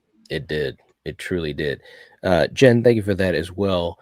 We got John coming in as well from TV Spot. Sydney doesn't seem super uptight like Lori in Halloween. I'm sure she'll have Mama Bear mode, but I respect how human she's remained. Absolutely. I mean, I think that I think a lot of that, again, is how this character has been portrayed over the years. She's always had that very vulnerable side to her, that human side to her, and especially in those first 4 films. So I think even though she's older now and she's a mother now, all you're doing is basically just going forward in time, as far as her age. But I still think that she's that same Sidney Prescott. You know what I'm saying? And I think she has to be, because again, with this film franchise versus Halloween has the multiple timelines and all that going on. I think with this franchise, obviously with the continuity, she has to still have those remnants of Sydney in her. She really does. And I think that we'll see that. I think she will have a little bit of like helicopter parent though. I think she'll have it at the beginning. I think it's kind of going to mirror the way Sam and Tara were in 6. She's going to be very protective at the beginning, but I think she might see that Tatum can handle herself and ease up a bit, because I think that's who she's talking about in the new TV spot when she says she wants to know about my past. And then she says, my past is full of dead people. So, I think she's talking about Tatum, and I think that's going to stem from, we see Tatum wearing her jacket from part 2. We see that in the trailer. I think that might be where that stems from. It is, because actually Nev just mentioned it. They lifted the embargo on that spoiler during the Entertainment Tonight interview. But when Tatum goes to put the jacket on, it conjures up some stuff for Sydney, and they have a little spat, and stuff like that. So, I mean, Kevin Williamson wrote Halloween H2O, and you saw the mother-son dynamic between John and Carrie in that movie, and I think we're definitely going to see something similar to that between Sydney and Tatum in 7. Yeah, that would not surprise me whatsoever. It would not surprise me whatsoever. John, thank you so much for that super chat. We really appreciate it. Very good point, man. All right, guys, we have definitely gone over the time, and I've got to come to a close, or I'm going to get killed. We appreciate you guys so much for hanging out with us. We really do. We'll continue this as we continue the countdown, 12 days away.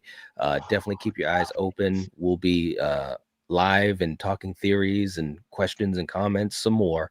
So definitely do that. If you're not subscribed to these guys, make sure you guys do that. We've had the link in the chat several times. Thank you to Val and Erica. Shantae was helping all you guys together. Really help out. Denisha, thank you guys for being here. And we will catch you guys next time. And as always, if you're watching this, if you're listening to this, you are the Night Watch. Peace.